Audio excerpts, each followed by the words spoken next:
The whole nation would know God.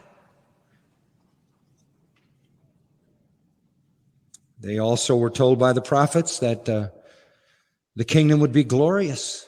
A lion would lie down with a lamb, and children could play in a snake pit, and the whole topography of the planet would be changed, and the Lord would create a river flowing from Jerusalem out to make the desert blossom like a rose. They had all kinds of things in the Old Testament to look to, that there would come the prevailing peace and joy and comfort, the absence of poverty, the absence of sickness, long life. If you die at 100 years, the prophet said you die as a baby.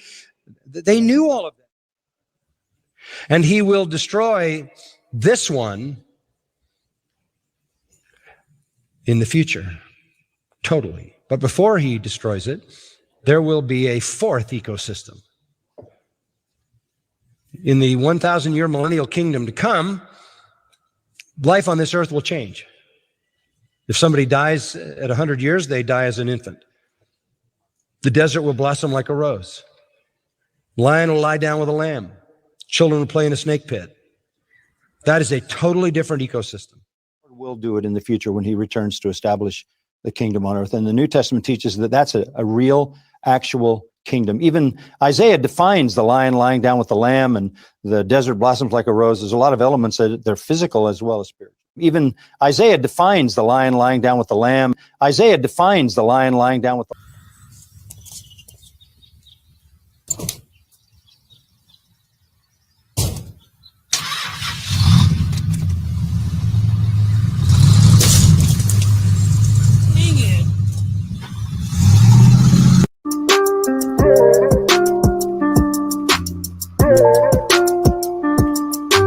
When Mandela affected, oh no, where did that go? Mandela affected, oh no. I said we going Mandela affected, oh no, where did that go? And we all affected, oh no. I said daydreaming. They said I'm just a daydreamer dreaming, with my head always motherfucking in the ceiling. But it seems that the shoes got that Texans. Y'all ain't really fucking see y'all affected, but now you got 6 holes in your fucking face, man. What is you been sleeping? No one is mistaken me for logically frustrated, cause now I know that there's always been 6 people seated in the JFK assassination. But of course all the vets know let's go her way. Logically frosty, he shouldn't be like this. Honestly, he should be cold as shit. Does he need a scarf, and what's the point of it? Be careful what you wish for in the matrix glitch. Where I'm fucking from, it wasn't like this, but at least it's nice to know I'm not alone in shifts. Mandela affected, oh no, where did that go? Mandela affected, oh no. I said we going Mandela. Oh no, where did that go? Oh no, I said daydream. You shifty bastard, your wrists are tethered as your pulses under your thumb no longer centered. You're shrinking back to here and after. Not even talking that quick, it's just the time is moving faster. You're lost in the facts since reality's hackfish, like summoning demons with these dancing tactics, like Sam Psychiatric, blending semantics, losing your stars and stripes as the demons demanded, running in circles, but to whose advantage? It's the signs from the creators while on Satan's sandwich. No longer get scared from Ricky Ricardo's laughter. I'm back to slap a bitch just to hear someone in the chatter, like someone in a bar quoting it like it matters, cause this isn't my home, it's a slain and disaster. How the fuck could this be? Someone tell me, yo, can't say. Mandela affected, oh no, where did that go? Mandela affected, oh no. I said we going Mandela affected, oh no, where did that go? And we all affected, oh no. I said daydream. All right. What up, everybody? We got here. Who do we got? We got Boston Ray. What's up? Boston. Chilling. What are you doing? Chilling. You got some All-Stars in the chat today. Yeah, we do, huh? We have some great Right. people. You know what? I'm realizing that I like doing minimal shows. I think sometimes less is more. And for me, my approach is the actual, not flood you with videos, but just do the ones that are right, you know, at the right time. Yeah. When I feel like it. So not like, oh, I got to, you know, put it out there.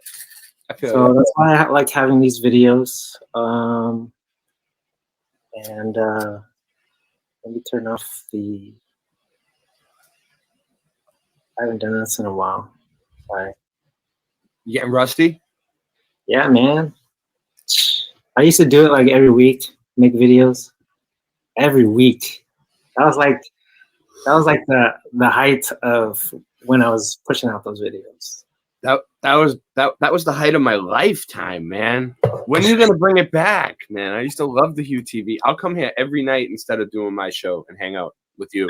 It'd be so much easier. I won't have to do anything. I'll screen share for you or whatever you want me to do. But like, my life would be so much easier if you ran the show. The best part is when you make videos, and they're not often, right? But my approach is when I make them, they're not often. It's the ones that show up, you know, that matter. So that's all. That's all that counts, you know, because they're there for a reason, and you know, they want to. And my dog Fido, quiet down. So tell me about this dog Fido. I don't know the backstory. Why do you have a dog Fido? Well, in your background, I loved having a stuffed dog on my show so much, right? I loved having him so much that I missed him, and I couldn't live with myself, so I bought a dog named Fido, right? And Singe Man, who's in the chat right now, shout out to Singe Man. The dog would, you know, he was alive, and Singe Man kept feeding him these duck biscuits from the corner bodega, and I don't know what they were. They were shaped like a duck, and they had something sprinkled on them, and he loved them. And then one day, my dog Fido keeled over, in better or whatever lesser terms, right? So my stuffed dog Fido, I couldn't let him go. So we had the agency taxidermy department, the science guy, stuff him, and that's why he doesn't move.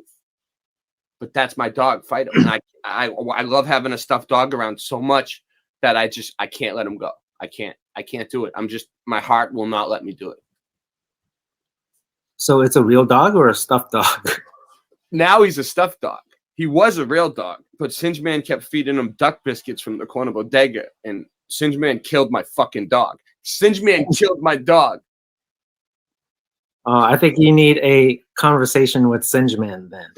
Well, he knows he did it, but he didn't mean to do it. You know, less is more. I digress. You know what? Fido, in memory of Fido.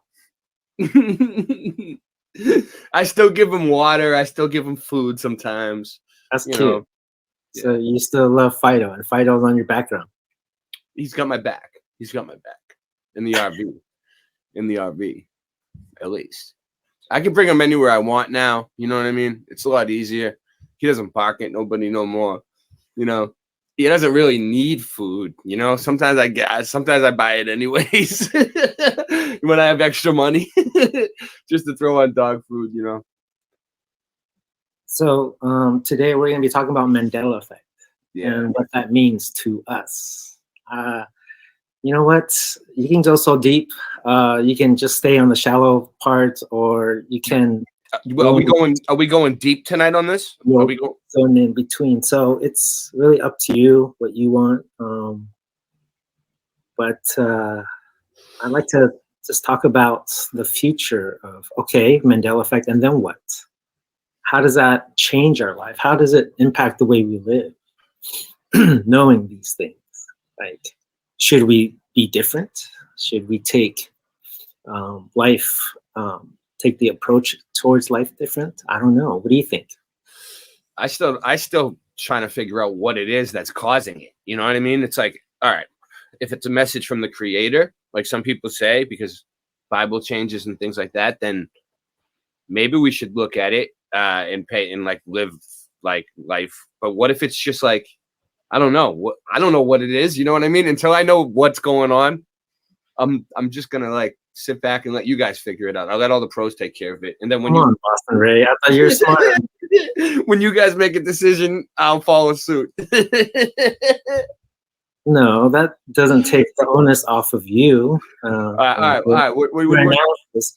How long have you known about the Mandela effect being true? So right, well, you should have some. This is gonna sound. What do you want me to? All right. What was the question again? Go back to the question. What do you want me to answer? I'm just wondering, like, what is this Mandela effect, and how should it affect us in a better way to live and to adjust to this reality? For me, the reality flip flops a lot. Like, you know what I mean? Like, things like one way I'll remember it for a while, then I might take the update or something. I'm not sure after like a year or two, and then I'm like, I'm not even sure the way I even remembered it anymore. Like, it gets really tough, you know. But I try to hold on to those like original memories. The Ford logo really messed me up a lot. Like the Ford logo muffed me up. Okay. It was like you know, like it's people like, oh, it's just a logo, right? But like I went outside my house and looked around at every single car on the street, and friggin' they were all had that friggin' loop-de-loo on it. And I'm like, no matter what year it was, no matter how old it was, you know what I mean? Like, you don't think something weird's going on with that? Like, you don't remember it having just a straight line like the guy's original signature, you know? Like, I do. And I remember it was around 92. It was around 92 was the model. So I don't know. But like, why don't the 92s that are still around that like people have in classic cars and garages and stupid shit? Like, what's going on? You know? It's a nice squirrely sign there. It's like, come on. Go outside and look at all the Fords, and you'll see there's a little squirrely on every single one. No matter what, and the Volkswagen one too. I remember it was all one piece, and I know that's a big one for you. But like, it's just a little line. It doesn't matter, right? It's just a little line. But it was. When you think of the brand Ford, you think tough, right? There's a little squirrely line. And dilemma with the silent N. Why would everybody spell it with a silent N? Like, you know, like I remember it that way. Like, were we taught wrong? Or like, was it the teachers teaching us how to spell dilemma with an N? Like, why would you ever put an N in the middle of a word dilemma? Like, I don't know, man. You know? What?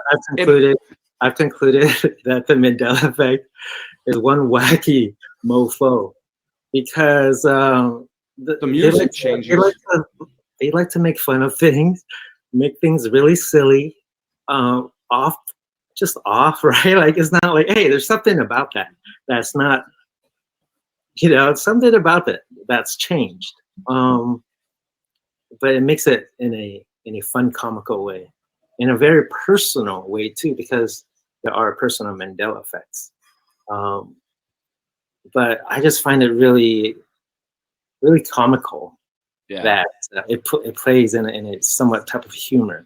Oh yeah, so me and Singe Man found one new, right? Singe Man found it, right? Drano. You remember Drano? Mm-hmm. How'd you spell it? I wouldn't say I like remembered it. My thinking is just drain and then -o. We'll just look it up right now. I don't know. It's Drano. It's like a drain, D-R-A-N with a line over it. And like we found residue for it, spelled Drano. We found a lot of residue for it. A-N-O? I think Singe Man found it. Yeah.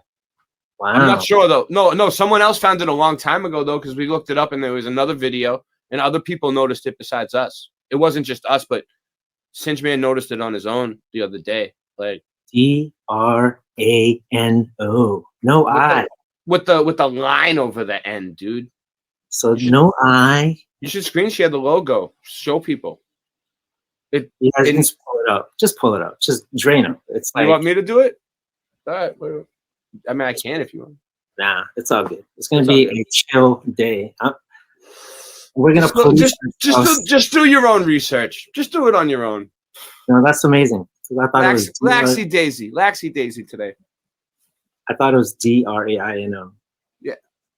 N and then dash O. That's what I thought. What did you guys think? That one was pretty weird. We stumbled upon that. Me and Singeman just stumble upon things during our live streams at night that we don't expect sometimes. I just feel like sometimes like it wants to get our attention so badly that it makes these like really somewhat obvious to us ones, you know. Yeah. I just think, man, I mean, what do you guys think? What does the audience think? This is like this, because I mean, I have my personal speculations, but I'll wait until the end. And then the Bible changes are really weird because it's like, for me, like I never really studied the Bible before the Mandela effect. The Mandela effect kind of brought me to the Bible because people were pointing out all these Bible changes, and then I started kind of like looking at scripture more, you know, because people were like, look at this, look at that. Isaiah 11:6, the book of, I know for a fact that it was the book of Revelations, right? Now it's the book of Revelation, right? Or the other way around. I can't even remember anymore, but I remember that it had an S at one point. I don't know.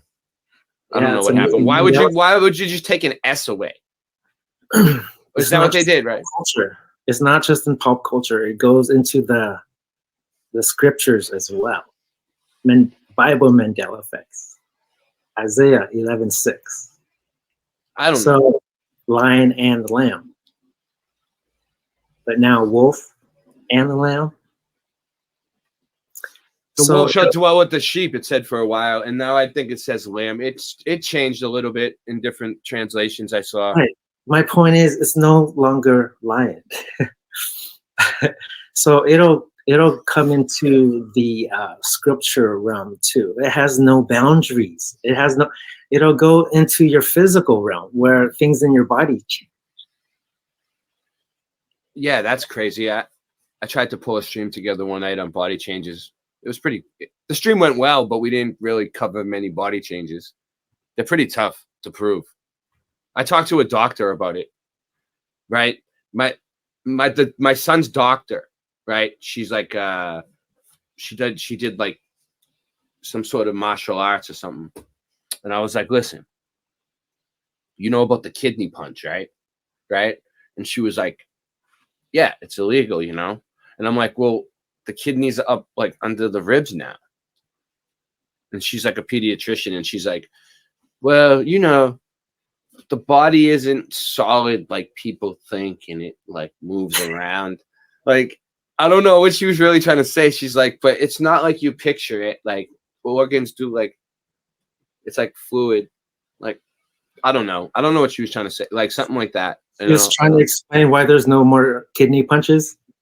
yeah, exactly. The body is squishy. She kind of like glitched out on me. I didn't want to like. Body is squishy. I didn't want her to call me like crazy and push it too far. So I could have took it to the next level on her. Gotta pick your battles sometimes, huh? I had to bite my tongue on that one. Yeah, It's my kids. It's my kids. I'm trying to Mandela affect my kid's doctor. You know what I mean? It's like, nah, man, it ain't happening. Maybe I will when I go back. You said that, I'm not allowed in there no more though, but I'll go back. You'll see. You said that the Mandela effect has brought you to God or to spirituality. What did you say, Ray? It helped wake me up a lot, and yeah, it brought me to just studying the scriptures more, right? Because like Photohelix. If you ever watched him, he was good, and he used to do a lot of Mandela effects, and then he kind of like brought everybody into the scriptures too, you know, with him. So that was pretty cool. And that's where I learned a lot. But he passed away, unfortunately, and rest in peace. I think I haven't been closer to God since I learned the Mandela effect. Meaning it has brought me closer to God, even more now today. Yeah, I'm closer to God. The longer I know more about the Mandela effect, the longer or the deeper and much richer my love for God is. because it explains that it's just not all physical. There is a spiritual aspect as well. Yeah. And Exactly. when you go into the spirit realm, it's like it's endless. Like you can talk about evil, you can talk about good, you can talk about light and darkness. You can talk about that type of stuff. Which in the physical realm, they just explain it away with science. In a way, YouTube is the spirit realm, because long after we're gone, these videos will still be up, and our spirits will still be here for people to watch. Think about that. Now that's a trip. Okay, but think of it as more as, okay, then what type of spirit do you want to leave behind? Because there's all different types of spirits. And I want to leave behind the most authentic type of image of me that there is. I'm not trying to put on a facade for anybody. You know what I mean? I don't have nothing to prove. I don't have nothing to hide. The truth set me free. And that's how I feel about it. I got no skeletons in my closet. Come over to my house. You're invited. There's been many people have been here already. Hold on, I got a bass guitar and a Fender Stratocaster and an acoustic. I'm gonna get the battery to plug in. So Ray, can you do a shout out, please? All right, we got Brian Stavely, we got Call for Zero, we got Blue Pac-Man, we got Sunshine, we got I don't see a whole lot of people. Brian Stavely 3, Brian Stavely Patreon streams. RT.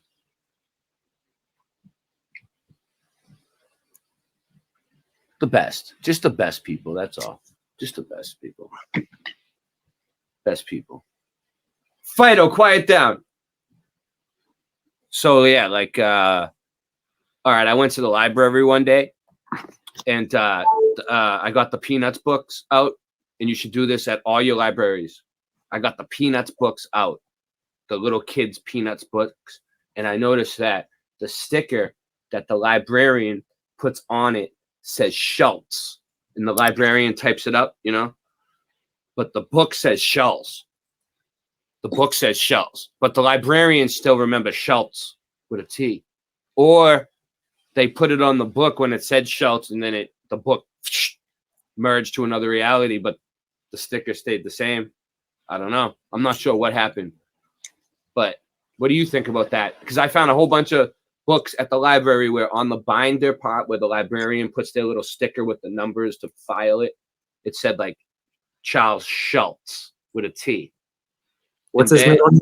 What's his middle name? M. Charles M. Schultz. Charles M. Schultz. It used to have a T, right? It used to have a T, but now there's no T. It's Schultz. But if you go look at the library, I found a whole bunch of books where the librarian still wrote Schultz, and the book says Schultz right there. And I showed them. I showed the librarian. I went up and it was like, and then they changed it. You should have took a picture of it. I did. I have a picture of it. I put it in a video somewhere. Wow. Somewhere in YouTube land. It's out there. Probably somewhere in the archives of Boston, one of Boston Ray's videos. There's so many of them. I lost a whole bunch too. Like, Ray, you got like archives of videos that you've done. Yeah, like, bro, man, I don't know why. I just went nuts. For about like a while on YouTube. I just went crazy. I just went YouTube crazy, and it was fun. What was going on behind Ray at that time? Like, why was it so crazy? Like, why was it so much? I just couldn't sleep at night, and I was bored. So I was like, hey, let's do a show. Let's start up a show. And I hung out with you for a while on your show. Then you kind of like stopped doing your show at the same time I started doing my show, which was weird because all that shit happened to you. So I don't know. It's tough to run a show at night though when you have a bunch of guests on. You know what I mean? On YouTube. I think, yeah. And maybe, I don't know. It's good that you step back a little bit. Like what we were saying, less is more or can be more. Yeah. And that's what I'm learning too. Just trying to stay healthy and get that mental clarity. Mental health is very important for me. not only mental health but physical health as well, even emotional and spiritual health. So just working on all those things is important. Yeah. And I'm just trying to do more daily walks. Like, dude, like compared to other people, like my life is like boring. Like I just like walking. I walk around my neighborhood. I walk around like areas that have grass. I go to my neighborhood park, and I walk around there. And dude, the people that you'll meet, like Yeah.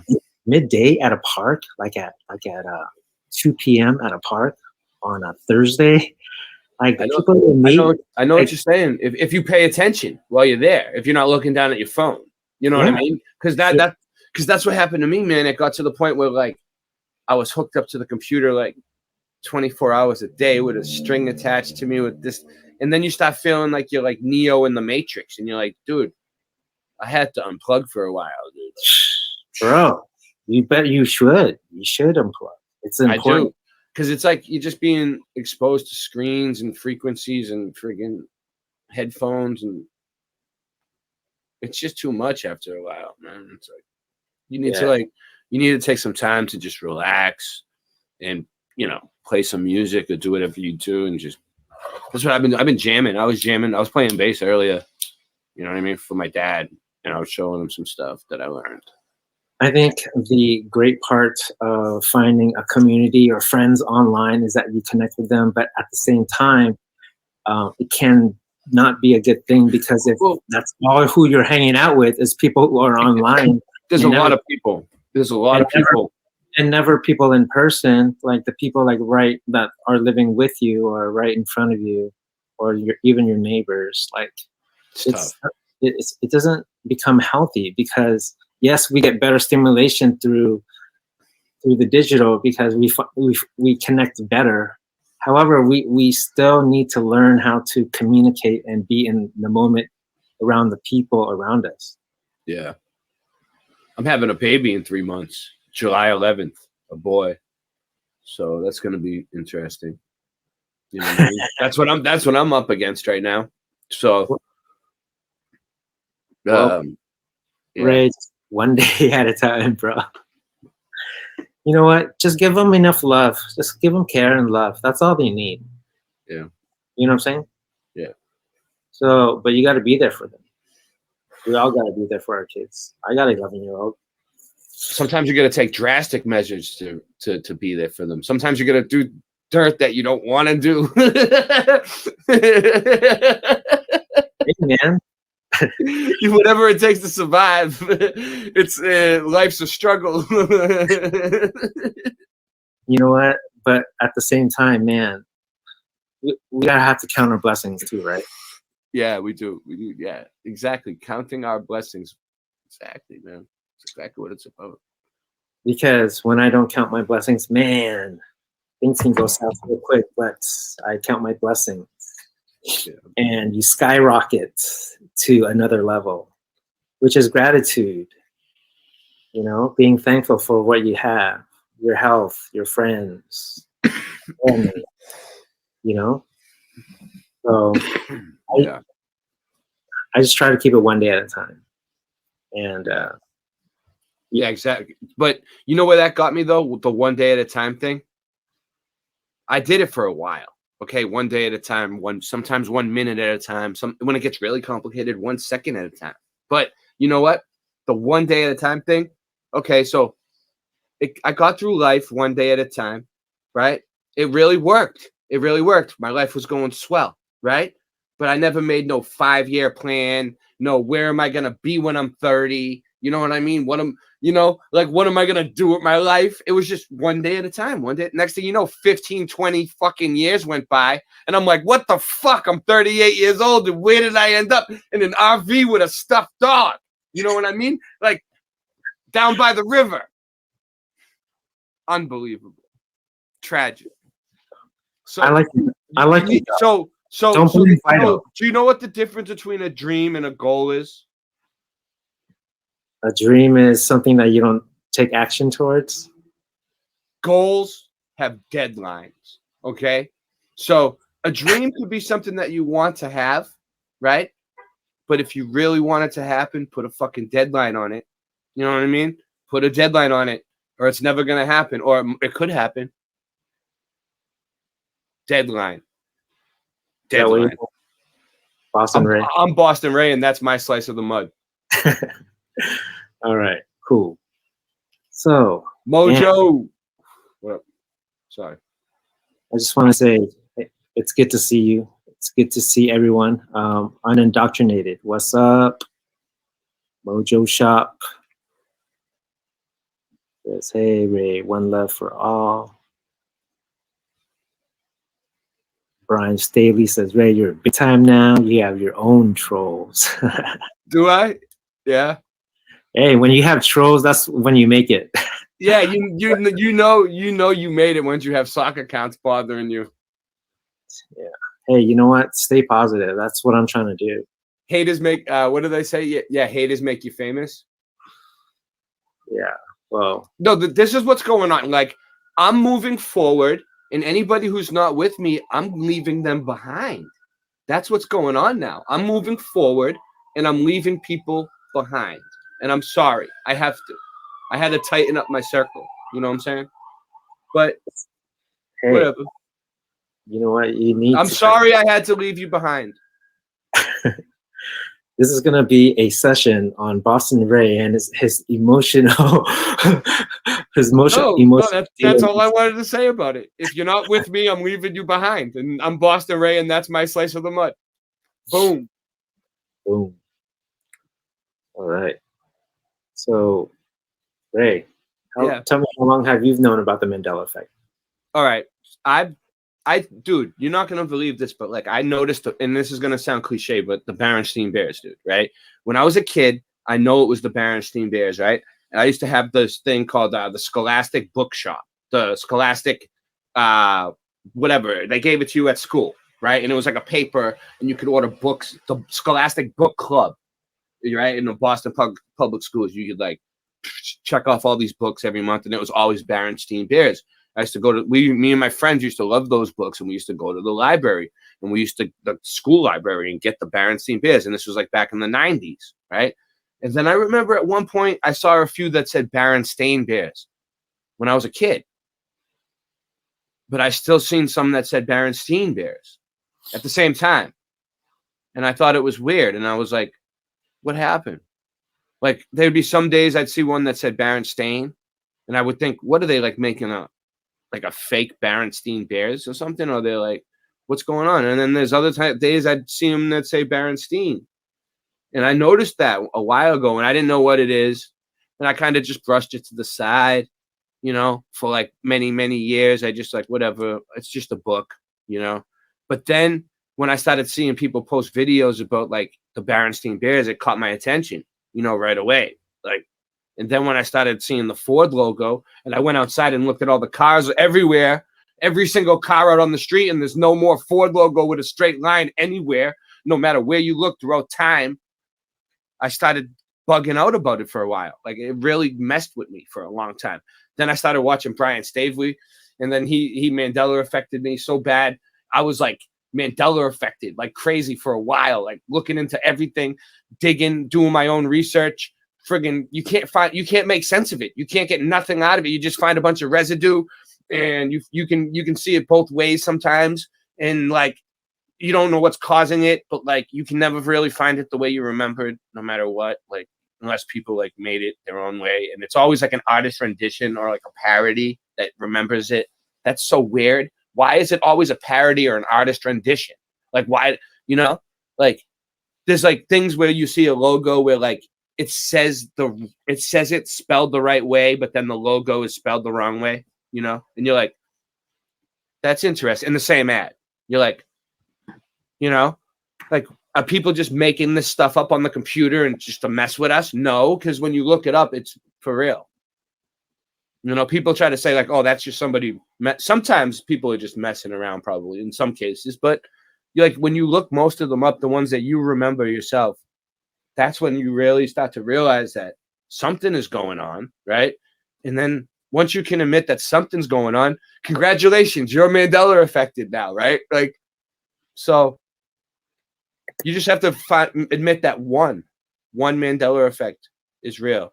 It doesn't really matter. You don't have to agree with them all, but if you find one of them that you can find that you remember, then you know it's real.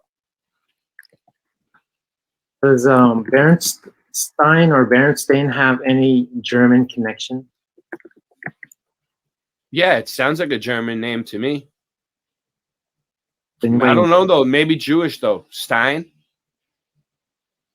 Jewish, but Stein might be German. I don't know. Or maybe even Jewish. I don't know. It's Maybe did it switch from Jewish to German? That would be weird. I don't know, but maybe the audience can do some research on that because I think Yeah, we're not trying to think that deep tonight. We're not going the extra mile for this. I did think there was some connection. I don't know why, but I have to do more digging. But at one point, I thought there was a German or connection in terms of the name, or maybe it was Jewish, but it was one or the other. Berenstain, yeah. The one that I noticed was that changed from German is Rubbermaid. It used to be like, I used to think when I was a kid, like I used to see like, and you guys are gonna think this is dumb, but I used to see like the trash barrels and the containers that Rubbermaid, you know, and I used to be like, it's Rubbermaid, like MADE, like, you know, it's made out of rubber. Why are they saying that? It's made out of plastic, like it's plastic Tupperware. Like I used to think that's weird, right? But now it's Rubbermaid, MAID, made, like the maid, like a maid made out of rubber, like a woman that would clean up your house, like. And maid is a German word, so it changed from an American word for me to a German word, which is weird. And the sun-made raisins too, for me, changed from sun-made, made, MADE, to maid, MAID. And now it's got a woman, a maid on there, the maiden of the sun.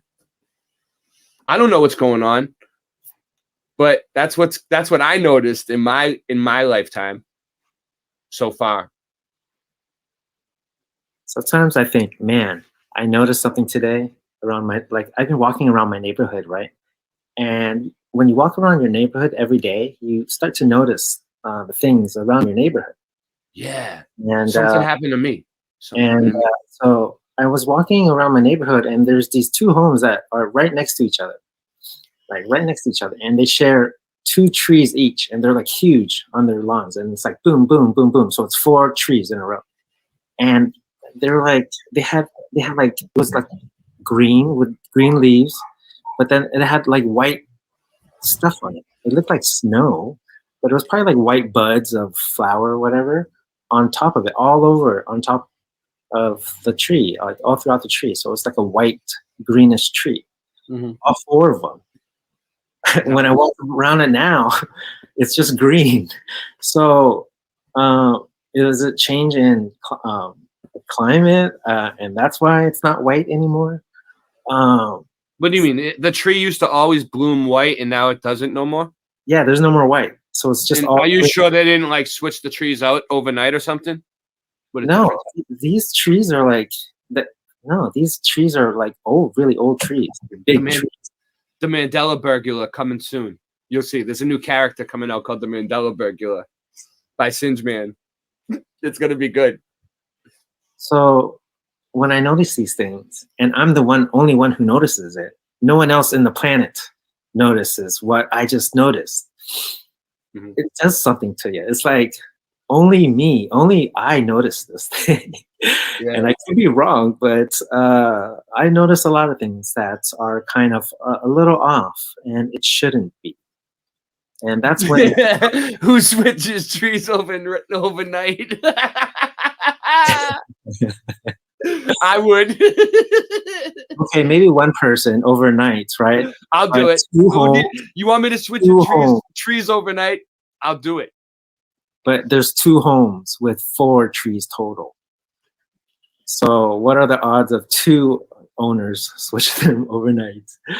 Shit like that, man. It's crazy. So it really messes with you. It really messes with me sometimes, and I feel like I have a grasp on it already. Like, oh, I shouldn't be surprised. However, it's always surprising when it hits home to you, so personal. Hold on. Hold Raise. on. My woman's asking for my wallet again. All right. Solo mode. How's it going, everybody? Maybe it's a good time to take a break.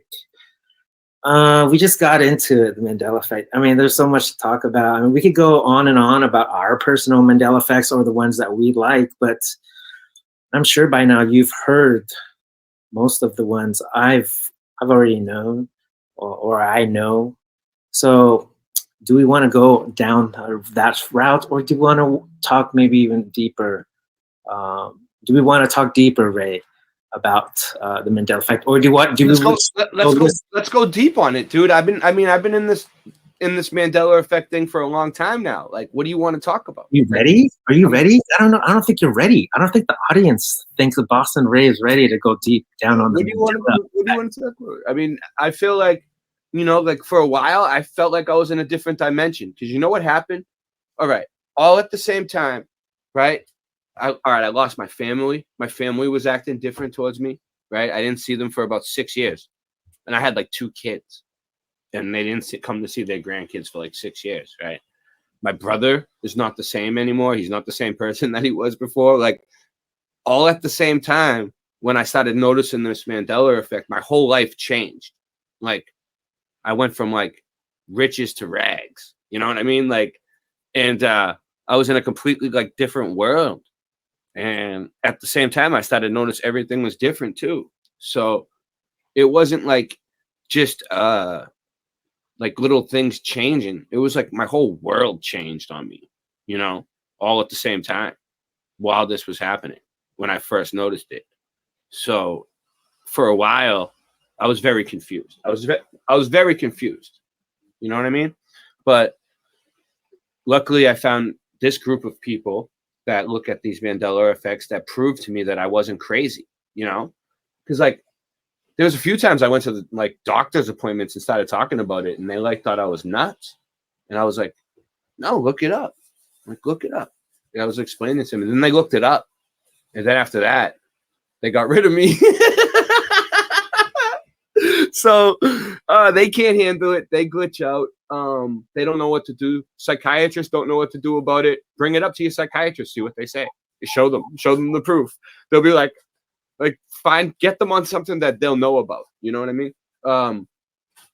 And just keep pushing. Just keep pushing and showing people, because it does something. It like releases some sort of mechanism in the brain or something where it lets you see things after that. You can see things better, more clear. See things more clear? What do you mean? You can see through things easier. I noticed, for me. I don't know. But it helps. It helps wake people up. There's all different ways of waking people up. Certain people are interested in the shape of the earth. Certain people are interested in like these pop culture changes and stupid things like that, because that's what they watch. They watch normal shit because they're normal people. It's a good way to get them. You could show them like I don't know, like Sally Field. What happened with that? Like just random ones. Then like then there's other people that are like really concerned about the shape of the earth. Then there's other people that can care less about the shape of the earth, and they feel like they're one with the earth, and they don't really care about what it's shaped like. And then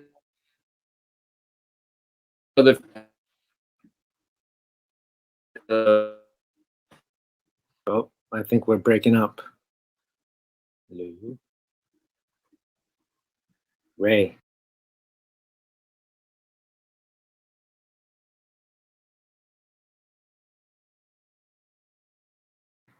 I think you might be breaking up. So I'm going to remove you. It's a good time to take a break. Thanks for joining, y'all. Thanks for joining to this episode of Hieu TV. how to live in a Mandela affected world. I mean, have we even touched the surface? We've only touched the surface.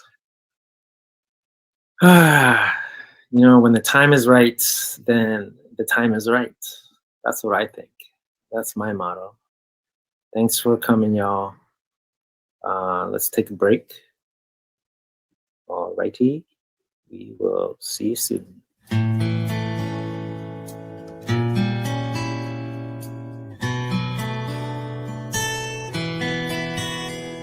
Blame it on the news, the program recruits a flu of compliance and fear.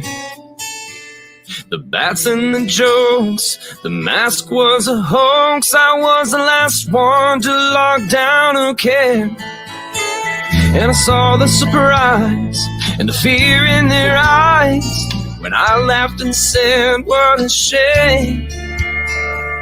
And they said, hey, you gotta put one on two, or we'll never be free again. 'Cause I got friends with no faces, they're restricting and in fear chases the flu away. Well, I'll be so safe when TV says there's lower cases. If they put one on, they can go places. So I've got friends with no faces.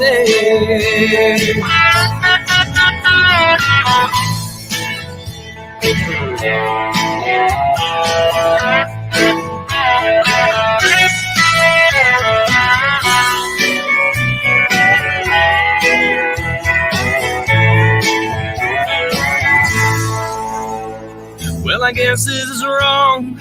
It's gone on so long. Then each week there's one more.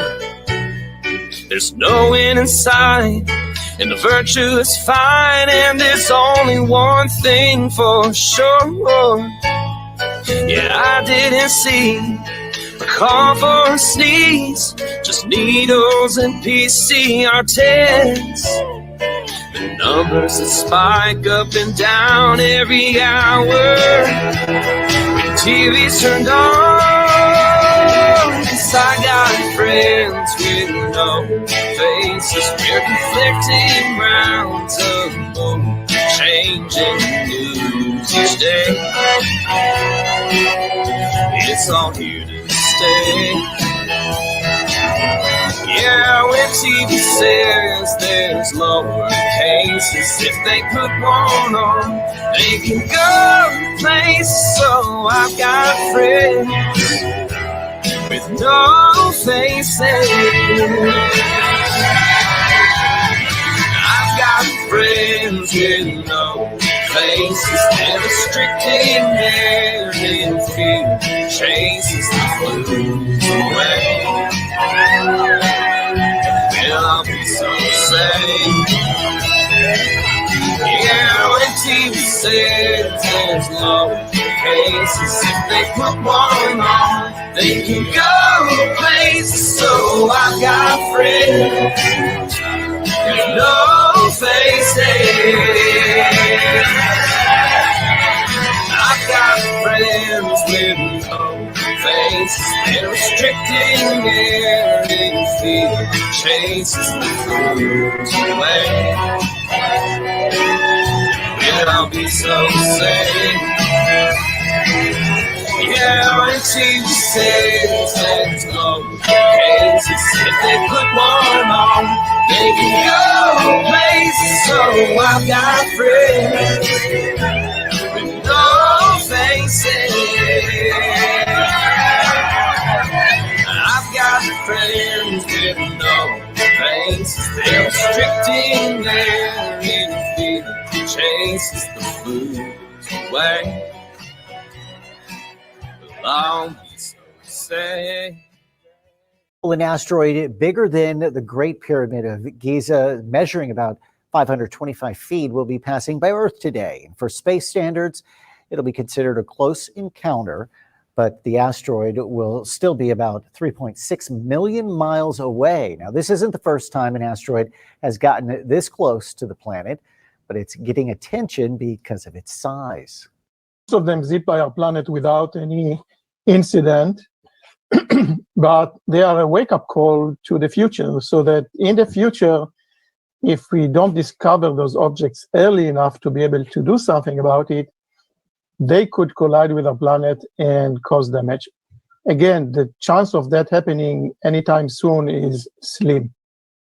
Very slim. An even bigger asteroid is expected to get close to Earth next week. However, space experts still say that these asteroids, they won't be visible to the naked eye. So slim, but there's still a chance. I guess. Okay. I raised my eyebrow. I know. I doubt it. stuff. I doubt it. You probably could sleep easy, I'm sure. I hope so. Every time I see those stories, I'm like, I know. It's cringing. It's only in the movies. Yeah, there you go. That's a good Only in the word for it. movies, you guys, okay? Only in the movies. Hey. Yes. Are you back? Yes. Can you hear me? Can you? Yeah. Hey, what did you think of Steffi's song? I love Steffi's song. Actually, I was over there. I posted it when she premiered it, but yeah, it's great. I mean, I'm not really a big country person, but when I went down south, I was enjoying the country music, and it's it's just music, and there's a lot of people that do like country music, and it's a good way to and it's a karaoke song. It's meant to be a karaoke, and we need that because Truth to Karaoke is off the hook. It's off the hook. Did you see me blow it up on the stage there with the Flat Earth Anthem in the other song that I'm not even going to say the name of? And I'll just call it And We Know. Dun, dun, dun, dun, dun. Yeah. When you went on that road trip, was it a good experience? I mean, did you learn a lot of stuff? I had so much fun, man. I met everybody. I got to hang out with Brian for like a whole week and a half. Man, we had so much fun. I had more fun with Brian and Tommy than anybody in like years. And Christian's fun too. But like just to be able to meet them was amazing. Like I went all the way down there just to really meet Tommy. I didn't even expect to meet Brian. That was like a surprise, Like they didn't tell me that until like I was like already on my way. Like pretty much, I think it was close to that time. But I was going to meet Tommy anyway. Like and that was amazing just to be able to play music and be, and I met Mojo Shop and I met the whole Kakalaki crew. And I went all the way down the South Coast, dude. And I drove Christian drove 26 hours straight back. I witnessed it. I witnessed it. Recommend doing that. 26 hours. It was almost like, cause he dropped me off at my house and it was like 25 something hours it took. Right. And he stopped a few times, but not to sleep. He had to get to his son's drum thing. He was like, I'll tell you this. Boom, I'm gonna make it. He was like, no matter what. He was like a bat out of hell. Down the highway. Christian Knapp is a lot of things, but he's also a good parent. He made it. He made it. Effort. He made it. I was touched by it. I was like, wow. I wish my dad would do that for me. He didn't sleep at all? What? He didn't sleep at all? He didn't. No. Well, he slept for like a half hour when we were with Brian, but that was like early in the morning, right when we first left. And it was only for like 20 minutes. And then somehow me and Brian were probably laughing and woke him up or something. Me and Brian were just laughing our asses off the whole time and making fun of people and just joking around and like laughing. We were having so much fun. It was awesome. And I got to meet everybody for real, and I got to see how everybody is for real in real life. And it's better than just trying to get in some sort of like picture of somebody through a screen of different like clips that people show you. You know what I mean? So Ray, it was kind of like your first meetup, right? It was well, no, because we have Boston meetups, but they're like people come like Francis Sage. He drives all the way from like New Jersey. They're like they always put him on the Dave Weiss app. So a lot of people come from Dave Weiss, him and his group and his app. And those are pretty cool with Faye and Joe and Jesse from Hingham usually host them. Well, he moved away now, but we had a pretty good group going here. So I went to those meetups a lot. And then and then this was like my first bigger meetup. It wasn't huge. Like it wasn't like Flattoberfest or anything, but it was decent size. And there was like it was like more than one meetup though. It was like 2 weeks in a row of meetups. Like, Bro, 2 weeks. It was like, we were all together for like weeks. So dang, that must have been an awesome experience. Yeah, we stayed at, first we went to, the most important thing was we needed a drummer. So we went to Scott Levelrealm's house, right? And Ashley and Scott are so awesome. They have their house, it's so comfortable there. I wanted to just stay there forever. And then we found a waterfall in the backyard and we named it Levelhead Falls. And we pretty much took the whole place over. The waterfall is ours now because it didn't have a name. So now it's Levelhead Falls. And they made the best food, dude. They treated us like so good. Like it was like amazing. Christian had his own room. I had my own room. I was like, go to your room. Scott was like, Ray, go to your room. I was playing guitar and singing to his dogs at like 8 in the morning. I'm sure they love that. They'll never forget me. They'll never forget me. They'll love me forever. And they'll always cherish me in their hearts. But I don't know if they'll have me back. But we'll see. To be continued. Dun, dun, dun. But you know what? Scott is like the best drummer that we could possibly have. Like he's just amazing. He can do any drum anytime, just right on the spot. Like boom. Hey, you want to do a hip hop drum? Go boom. You want to do My Name Is Mud? Me and Scott were doing My Name Is Mud in the garage when, you know what I mean? Like we would jam in when Christian left for a minute. You know, we like, My Name Is Mud. What's one thing that you learned about Christian Knapp, and one thing you learned about Brian Staley, and one thing you learned about Tommy? They're all real. They're all exactly like they seem. Like, you know, it's not fake. They're really who they really are. All of them. And they're honest. They're honest people. Yeah, that's cool. And then we went to Tommy's house and he took good care of me. I stayed there for like a whole week. And that was Tell awesome. us about Tommy. Like, what's Tommy like? Tommy, he's funny, man. He gets a lot of different cars all the time and fixes them up. And we were cruising around in his I don't know, what is it, a Beamer convertible. You know what I mean? He was flying. And I was with him and Brian, and we were streaming, and that was fun. He was flying in his Beamer convertible. He was like, he wasn't going that fast, but he was. For me, it was fast. I haven't, Well, in the car was you, Tommy, Brian, and Christian. No, Christian was probably walking the dog. So all three guys cruising in that Beamer. Yeah, and Tommy's driving. Yeah, and it was like. It looked nice on the outside, but the inside still needed to be fixed up a little bit. And he was missing like a lug nut on one of his seats, and on his seat that he's driving, and he's moving the seats, moving around. And I'm like, but he's doing fine. He knows how to handle it. You know what I mean? He's like a stunt driver. So, but he's got some nice cars now that he was showing me that he buys cars and then he fixes them up, and he loves them so much. He wants to keep them. And then someone comes along and says, hey, I'll buy that off you. And he ends up selling it and then buying another car and fixing that one up, or vice versa, But he's the guy that I would talk to if I wanted to buy a used car. Definitely. He knows the ins and outs of that.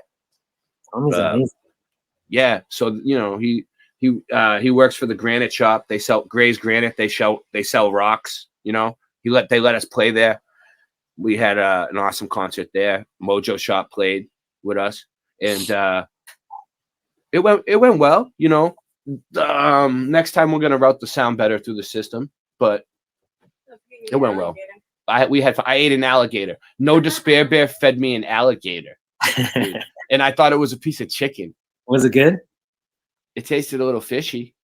Okay. It messed up my stomach the next day, but other than that, I lived. You know what? That was one probably very memorable experience anyone would want to have. And you went to go through it and you experienced it.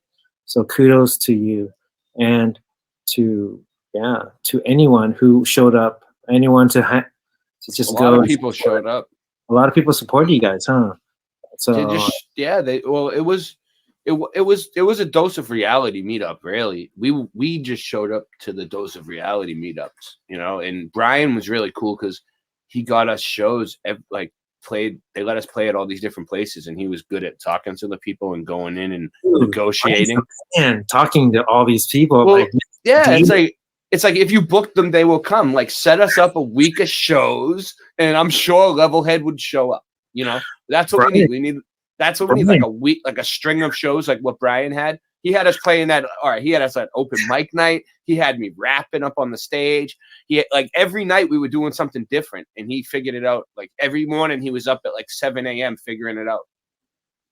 Brian knows how to get it done. He's a beast. He's a good talker too. 6, 7 a.m. on his computer. Like, all right, I got you guys a show at noon. We're like, all right, let's go. Brian makes the deals. It was nice. Yeah. Yeah, I think that's good. That's good that you guys experienced it. And if you book them, they will come. Change to if you book them, he will come. So the Mandela effect brings us together. It creates a great community. And I am really thankful for that. Like I said, it has brought me much closer to God since knowing the Mandela effect. Now I pray. But why do we call it the Mandela effect? Can't we think Here's what it is. It is what it is. We just call it. But when I picture the Mandela effect, I picture Morgan Freeman in my head, who's not Nelson Mandela. You know what I mean? So, like, what is going on? And that's the quirky part. It just doesn't all make sense. But things flip flop around. It's biological. It's in land masses, right? It's in our pop culture, our music, our movies. So the land masses, right? I don't trust maps though at all anymore. The moon is my map. I use the moon to calculate everything now. When I'm going to the store, I map it out with the moon according to the channel, and I look it up, and I everything. I navigate everywhere I go by the moon. That's my map. Do you ever use Google Maps though? Yeah. What do you think about them? Yeah, I mean, you think it's legit? I mean, it's all like just a drawing in your head when you think about it. Yeah, but it helps you definitely get to point A to point B. It could. It gets you where you need to go, but like when you get in an airplane, right? Right. All right. What do? You get into this pressurized cabin. You go up into the sky. They show you some blip on the map where you supposedly are when you're going over oceans and things like that, right? Like, who knows if that's really where you are? Like, it's just to make you feel comfortable and not bug out while you're on the plane ride. Like, oh, I know where I am in my head on this fucking drawing that they're showing me on a stupid cartoon map. So the fact that we are in this pressurized cabin flying, and then you get out and you somewhere else. 30,000 feet up in the air, dude. That's amazing to me. And the jet engines are above in front of the wings. That is totally mind-boggling. But once you get up there, you're just looking at the sky. You're just sitting looking out at the sky. You don't really know where you are. Then you don't really see land until you come back down, right? So you start to come back down, then you start seeing land masses. So who knows where they really took you or what's going on? They know. Do they even know? Dude. And then the airplanes change too. Anything could be down there, like places that aren't on our maps, islands that are just not like charted. Man, the parties people are having probably down there. It could go on forever and ever and ever, man. No, I don't know. I mean, we can't go past Antarctica, so we don't know, right? And they're saying there's no more North Pole? I don't know. I mean, I think that it might work like a projector. I'm starting to think that. And everything comes from the toroidal field from the North Pole. And it just projects around. But if there's no more North Pole, then what's there? You mean the landmass, the ice that used to be there? Yeah, I remember the ice being there on the globe. I remember a lot of ice on top at school. On the globes at school. Well, they would have these maps that they would roll up, where like roll down, and it's like a huge map, and then they could roll it, back it up. Yeah, like the Yeah, North it would be all white. lot It'd of be- ice. Yeah, all ice. All Both ice. sides. Crazy. Yeah. So I don't know what's going on with that. Now there's like Mount Meru, and there's like lands around there, but they said we can't go near there because it'll rip us apart or something. I don't know if that's true. I don't know why we can't go near. We can't go to the North Pole either, right? We can't go that close. We can't do a lot of things. We can't do it. It's like the Truman Show, you know? Exactly. Like we can't go there. They won't let us go there. No matter Isn't what. that crazy? There's a place on this planet that we're on. Plane. We can't go there. Like we Yeah. can't go there. Yeah. That's crazy. Like in this year is 2023 and we can't even go there. Like we're not allowed. Man, that's something. Yeah. I know. I seen videos of them like turning boats away from going down to Antarctica and stuff like that. People have tried. But I don't know. Like they actually do have ships down there that like turn people away. So there's people guarding it, which is weird. So where are those people coming from? Like the edges of Antarctica? Like how can they must be sailing around like the perimeter? Have they ever made a movie like that where it's like Earth and then people go beyond Antarctica and they find another land area? Well, has there ever been a movie like that made? No, but that's why I study the moon map thing, because it shows you other lands. You know, I don't know. They all fit. It's a lot of research. You got to follow it from the beginning. And a lot of people think it's dumb, but I kind of enjoy it. Whatever. It's relaxing. Whatever. I like studying the moon. And it's weird how I always, like when I was younger, I always used to like, before I was a flat earther and everything else, I used to always look up at the moon. And I always thought the craters kind of were shaped like land masses. And I used to be like, is that another planet? And they're just not telling us, you know, like when I was a kid, I used to think that. So, you know, it resonates with me. What's Do you up? think the moon is a place or a rock that we can land on? Or you think No, I think it's a plasma or something like Plasma? that. Yeah. Plasma. What? I think the moon is a plasma. Yeah, I do. Or a reflection, a plasma. This is what I think. I think it's a plasma reflection that was frozen in time about 200,000 years ago or something, like a long ass time ago, right? And it's a composite image, which means it's an X-ray image. So no, I'm telling you the truth. So an X-ray image, right? An X-ray image. It doesn't. When you take an X-ray of your body, right? It doesn't show your arteries. It doesn't show your blood. It doesn't show your skin. It just shows your bones, right? So that's what the moon is. It's a composite, an X-ray, right? So what it's showing you is the lands beyond Antarctica and the lands. It's a reflection of the greater realm from above. So it kind of looks a little rounded because it's a dome. You know what I'm saying? So that's what I think, and I've been coming to believe with my research. But a lot of people think it's crazy. But if God put the sun, moon, and the skies, the sun, moon, and stars in the sky like a clock for us to tell the time and the changing of times, why wouldn't he put a map for us to know what the place looks like?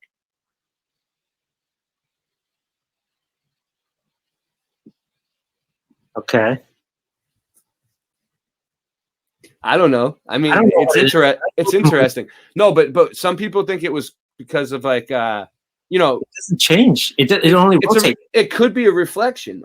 It's out in the daytime. It's out at nighttime. It's out at times when it's not supposed to be out. It needs to go. I think it needs to go away. We need to start a petition to get rid of the moon. Let's just get rid of it. Like I'm done. I'm done with that shit. I'm done about hearing about the moon landing. Like it's all bullshit. Let's just get rid of it. Just get it out of our reality. Let's just manifest it. We need the moon. We desperately need the moon. Why? Why do we need the moon? The cold light and the sun. We need both to give us that balance. The anode and the cathode. We need the balance. You ever study the if we had no moon, we would probably all be not doing well. It probably is part of our biological system where maybe we react towards it. I don't know. Yeah. But from all this time, I've been trying to figure out what we need the moon. We need the moon. I agree. We need the moon. I don't know. can we go there? Can we fly there? I don't know. I don't. It's like you can see these, like they say the moon's so far away, but you can see these craters. I mean, it's so clearly, it's so weird. I can't explain it, you know. Yeah. Why do you think it? You think it might be a rock? I don't know. It looks like maybe you can land on it, but sometimes it looks like a golf ball or like an eggshell, right? And then when it's transparent, sometimes it's transparent. Sometimes it's different colors. Sometimes it's like orange or red or something, pink. So I'm just trying to blood moons and stuff like that. Two things that really bother me, or not bother me, but I'm always thinking about is first the Mandela effect, why and who and what reason, and then the two is the moon. Those two things are really complicated, complex. Just there's no answer yet. What about the sun, though? That doesn't bother you as much as the moon? I see the purpose for a sun, like, you know, the heat, you know, and the warmth and the light, right? Yeah. So I understand the sun more, I think, than the moon. I just don't understand the moon that well. Yeah, well, it's probably just a reflection, of like the greater realm underneath us. You know what I mean? That I don't know. That's what I'm thinking, but maybe not. You know, who knows? Until one of us actually go to the moon and figure out what it is. Maybe it's a portal too. You know, you ever think of that? Like, what if it was a portal? Like the way there's light coming through from somewhere else. There's a story where I was at the beach with my friends, and we were like next to the ocean, and we were parked in the parking lot, and it was, I think, a full moon, and we're next to the sand as well, and there's these two people that walk in the sand. It's like in the middle of the night, like not in the middle, like maybe like 10 p.m. And they walk in the middle of the sand next to the ocean, and they're like praying or something, or they're like on their knees and they're like looking towards the moon. And it was a bright moon next to the ocean, and they were doing that for a while, and me and my friends are talking in the parking lot, and then all of a sudden I look over and they're gone, like they magically disappear. And then my friends who I was talking to observed them too, and he was like, where did they go? So my friend was like kind of like bothered, but they just disappeared. So I don't know. I don't know either. You know what else I was thinking too? You know how like the Bible talks about the windows of the firmament, right? Well, like I've never seen no windows in the firmament. Have you? Like they say the windows opened up in the firmament, let the waters in, and the whole place flooded, right? So, like, what are they talking about? Windows in the firmament, right? Like it could be the stars or something like that, and the moon, like. It's like that's the only time you would see them is at night when it's dark, and it's like light coming from somewhere else, and we don't know where it's coming from. So those could be the windows that they're talking about, like portals. That's what I was thinking, but I might be sounding nuts at this point. I mean, you would think we would figure it out by now. You said you wanted to go deep. So we're going deep. Well, truthers can't even explain what the moon is. I don't know. I don't know anything for sure. I mean, we need to do more digging. We need to do more research. I'm definitely not going to ask the NASA people. I am disappointed in the truthers. We don't have an answer yet. We have more questions than answers tonight, huh? Man, the moon's kicking your ass. But it shows us that we still have a lot to learn. I'm really fortunate to be a part of this community and to know all y'all, all the people who just love to put your minds together and think things out, talk things out. There's nothing wrong with talking things out. You know, I'm no scientist. I'm no brain whiz, but I am inquisitive. We're not rocket scientists. Yeah. We don't know what the bigger picture is. We don't know what's going on as much as you. He has a dog right next to him. I have a stuffed dog named Fido he's been pretty quiet the whole time because he's stuffed. He's frozen. He's dead. Singe Man gave him duck treats and he passed. Singe Man killed my dog. It's just two guys talking, chit-chatting away. We don't know much. I couldn't let him go. Yeah, But we are inquisitive, right? Don't ask me what you should do tomorrow. You know what I mean? We are inquisitive, and we do like to ask questions. And I think that's what brings us all together. And I'm really happy for that. At the same time, guys, definitely get outside, get out there. Yeah, I spent the whole day outdoors today. I unplugged. You got to unplug from these screens, dude. They get to you after a while. Like solo mode. You need to explain. Solo. I took the family out. Then I took my kids out for a while. Then I had fun with them for a little bit. Took them out to eat and stuff. Then I seen my mom and my dad. They came over to see me.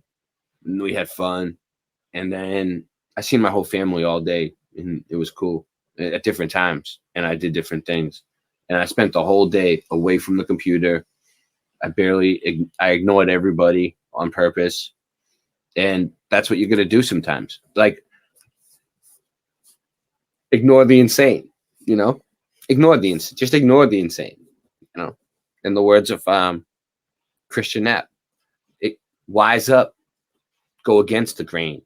Wise up, ignore the insane. And don't just do it once. Do it time and time again. All right, what's going on? What are you saying? What's up? What does unplug mean? Unplug what? Unplug from this. Look, I'm plugged in right now. Look, I'm hooked up to this thing, which is hooked up to that thing, which is hooked up to this thing, which is hooked up to this. And now I'm on the TV screen over here. Like, I'm plugged in.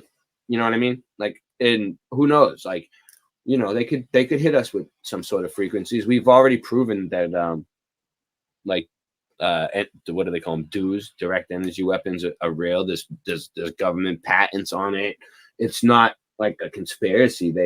They have frequencies where they could zap you. If you're hooked up to these screens all the time, it's probably not too good for you. So it's better to do I do my shows at night because that's when I have time to do them, and when I'm bored. I'm not really I look for truth. I have a lot of fun. I play a lot of different music. I'm part of a lot of different communities, and I'm just doing a lot of different things all at once, but I do it at night because that's when I have time. So I haven't been doing it every night though. I haven't been doing it every night. So it's been getting kind of tough, So I'm gonna share you my screen. Don't be this guy. Can you see it, Ray? Yeah. Don't be this guy.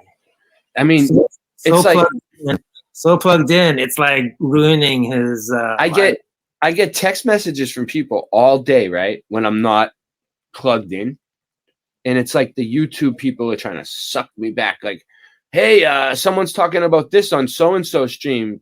Give me a link. Like, I don't care. I don't care what people are talking about on other people's streams.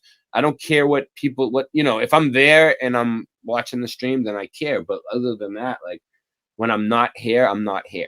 Like, leave me alone. I don't care what other people are saying. I don't care what other people are doing. I have my own life, my own show. I have my family. I have a band. I have music to write. I have many, many wonderful things. I have another channel called Cop Cam Junkie now that we're working on that just shows cop cams all the time for the normies. And we're making a cartoon called The Agency. We already put up a few clips, truth or cartoon. I'm doing a lot. So I'm just kind of like, doing a little bit at a time every night, just working on different things. I'm sure Levelhead's going to come out with some new songs soon, hopefully. Yeah. But Ray, is this what we're becoming as a people? Just so digitally plugged in. I'm having a baby in 3 months. That's another thing. Yeah, man. That's nuts. Having a pregnant girlfriend in your ear all the time, fiance, whatever. All the constant. You know what that's like? It's not fun. It's not fun, I can tell you that much. Well, Ray, good thing you got Fido there to help. Yeah. That's why I'm living in this nice RV. You know what I mean? Instead, for a little while, I'm hiding out. Honestly, it's good to unplug. I suggest that to everybody. Unplug. You have to. You got to take breaks. You got to walk outside. Walk outside. That's the best thing for you. It's not hard and it's free.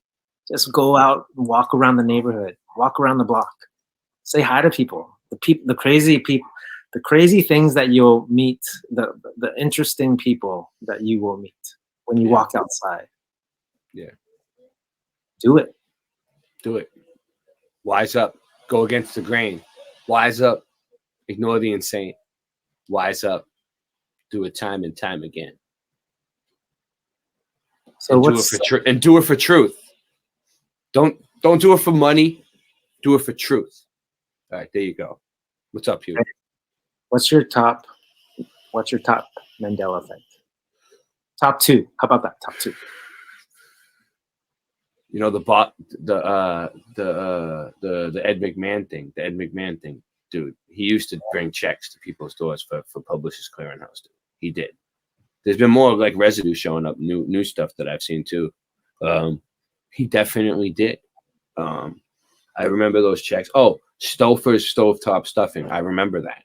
I remember that every Thanksgiving, that's what we would get. Like all my friends, everybody was talking about Stouffer's stovetop, the best. Like,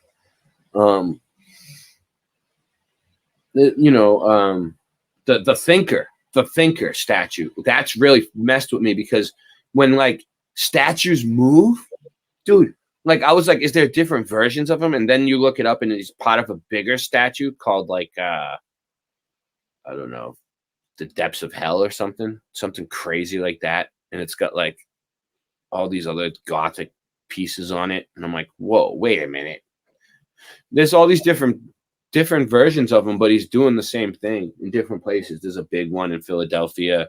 Yeah, there's like 4 or 5 of them all around the world. But he's doing the I remember it because he was thinking. So his fist was on his head, like he was thinking. Now he looks like he's sitting on a toilet, like taking a dump. This yeah, his hand opened up too a little bit. Yeah, it's like and is there? It's like the right elbow is on the left knee or something. It bothered me for a while because I was like, statues are moving. That was crazy when you first realized that could happen. I know, like metal. Like physical. It made me look.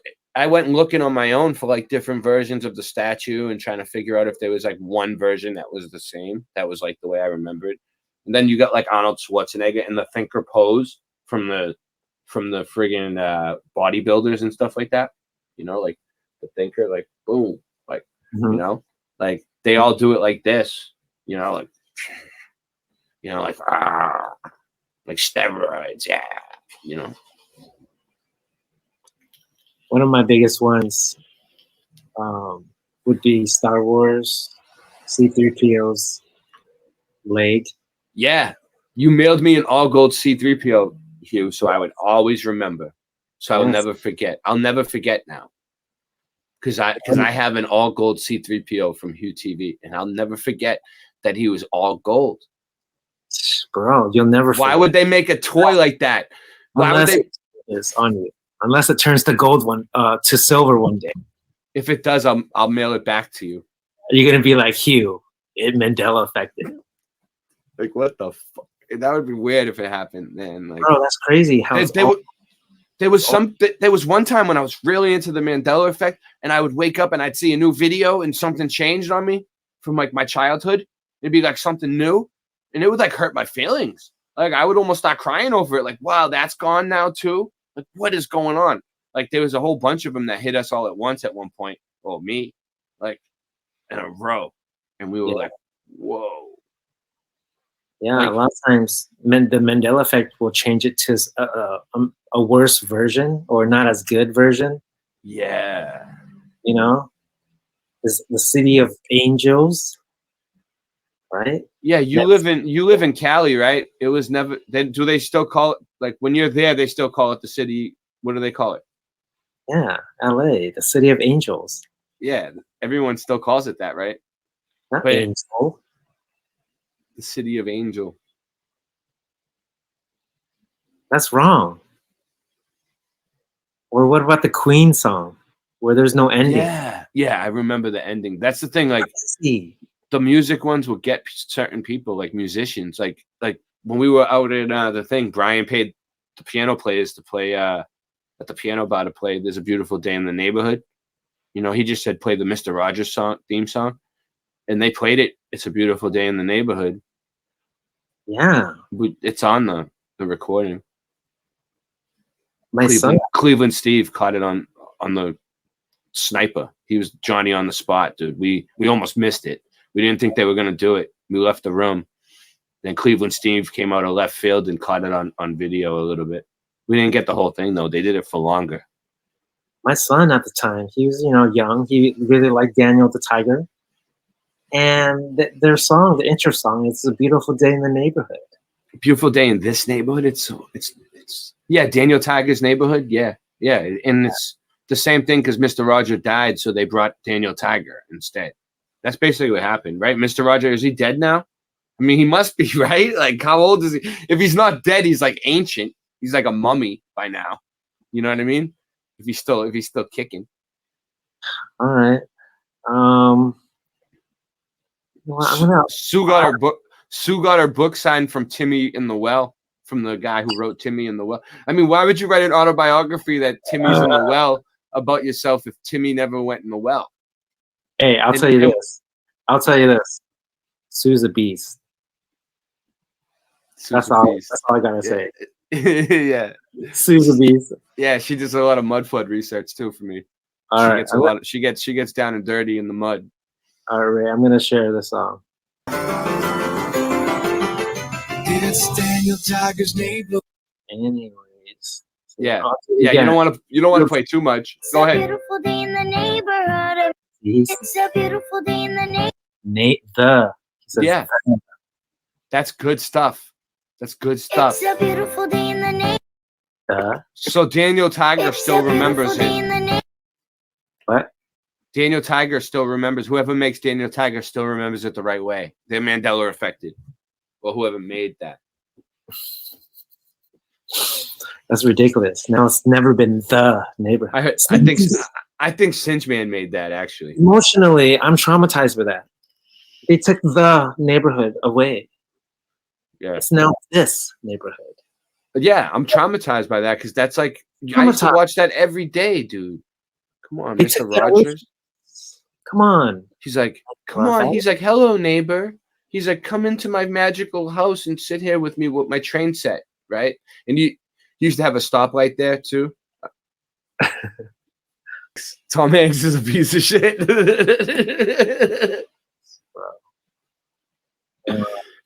Do I have time to make a coffee? Can I make a coffee real quick? Or is it? Are we going? Are we going for longer? I want to get a coffee going. Let me go over to the song first.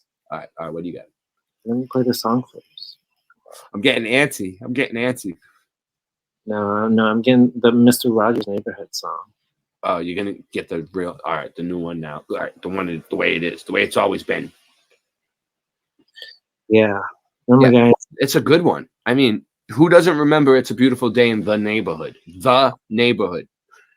Let's see what Mr. Rogers says. If there's anybody in the chat that remembers "It's always been a beautiful day in this neighborhood," put a 1. If there's anybody out there that remembers it as this neighborhood, anybody. If you're gonna put a 1, I'm gonna ban you from this channel. You're from a different world.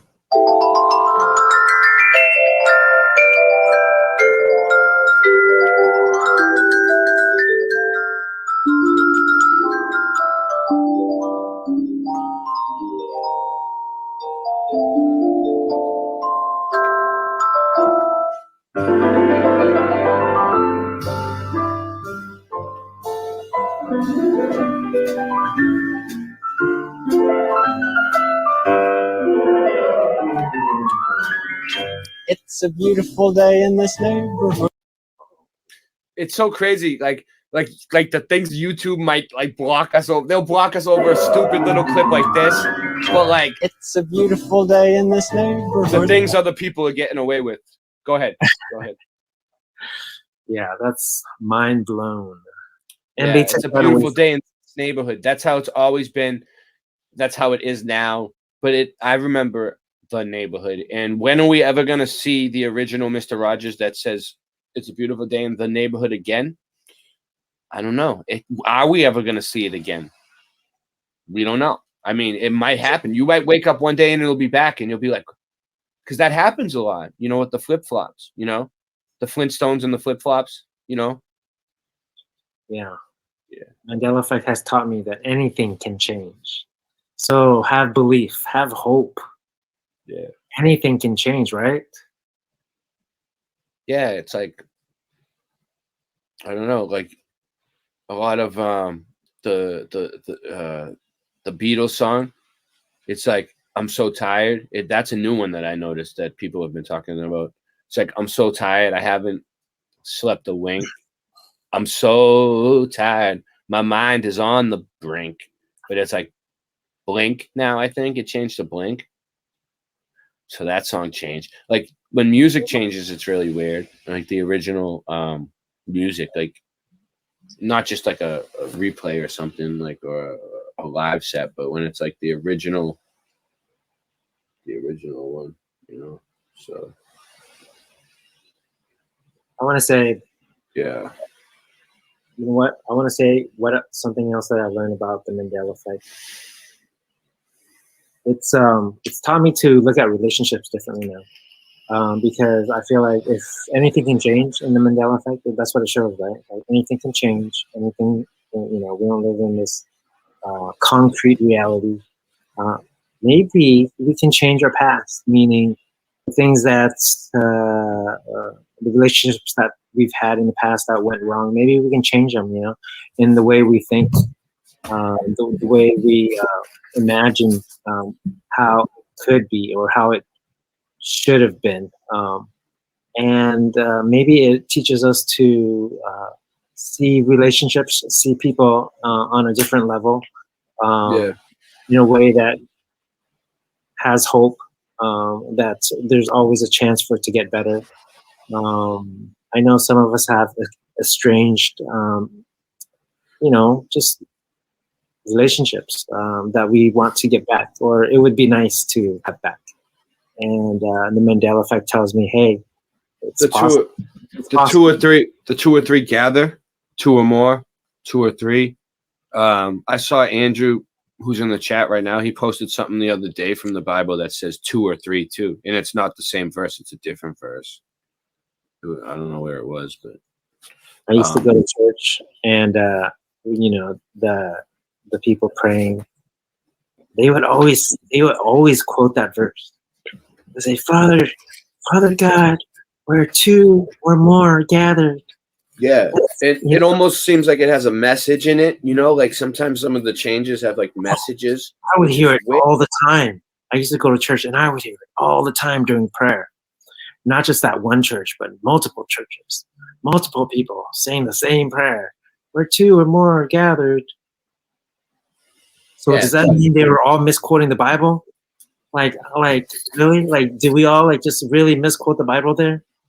And like everyone in all these different churches said two or more, never two or three. It's weird.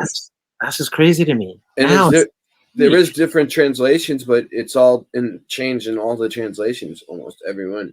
Anybody in the chat who still goes to a Christian church, are they still saying that prayer? Like, are they still saying two or more, or are they saying two or three now in these churches? So please, yeah, we need to stop. We need to stop paying attention and catching these things on tape. We need this intel. Okay, we need the video.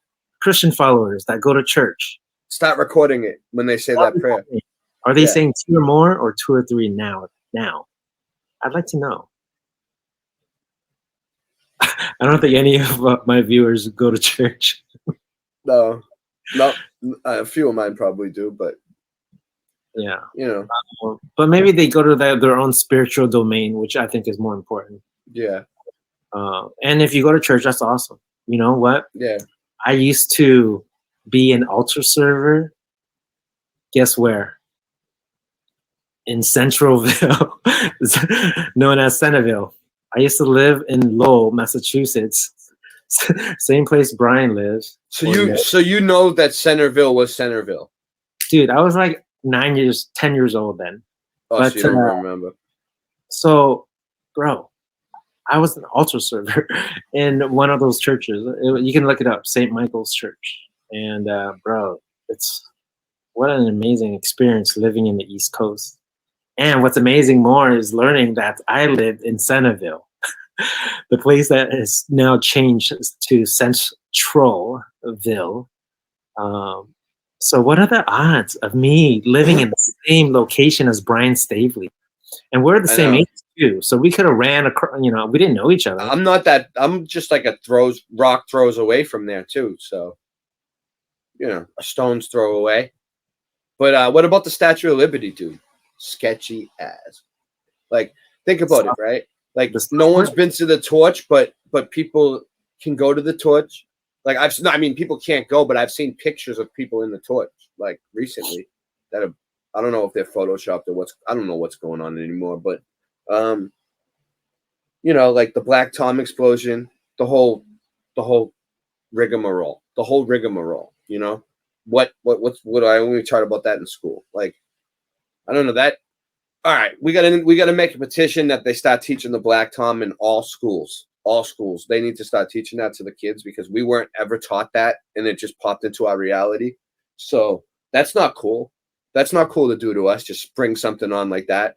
Pearl Harbor was the first attack. Then, you know, the other one was the 7/11. So, like, why would they just spring this new attack on us all of a sudden and we can't go to the torch anymore? But there's people that have been to the torch. Jen's mom's been to the torch. I don't know what's going on. Yeah, Statue of Liberty. The Statue of Liberty. And then I've seen pictures of the torch going both ways with different, one hand this way, one hand that way. I don't know. And the torch looks manlier now. Manly. Yeah. The statue. Is it a giant? Is it a statue of a giant? I don't know, man. It's like a Jolly Green Giant. What I'm thinking is, like, with the Mandela effect, does history now even matter? Like, things that happened in the past, is it like water underneath the bridge? You know, like, just it doesn't matter anymore.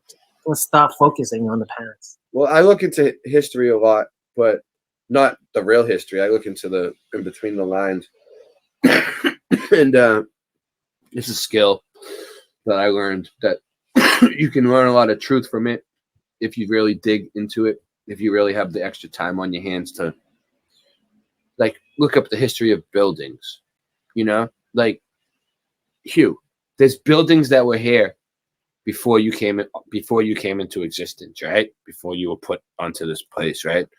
And after you're gone, those same buildings are still going to be here, right? So the human life is about, like, maybe 40 to 70 years, right?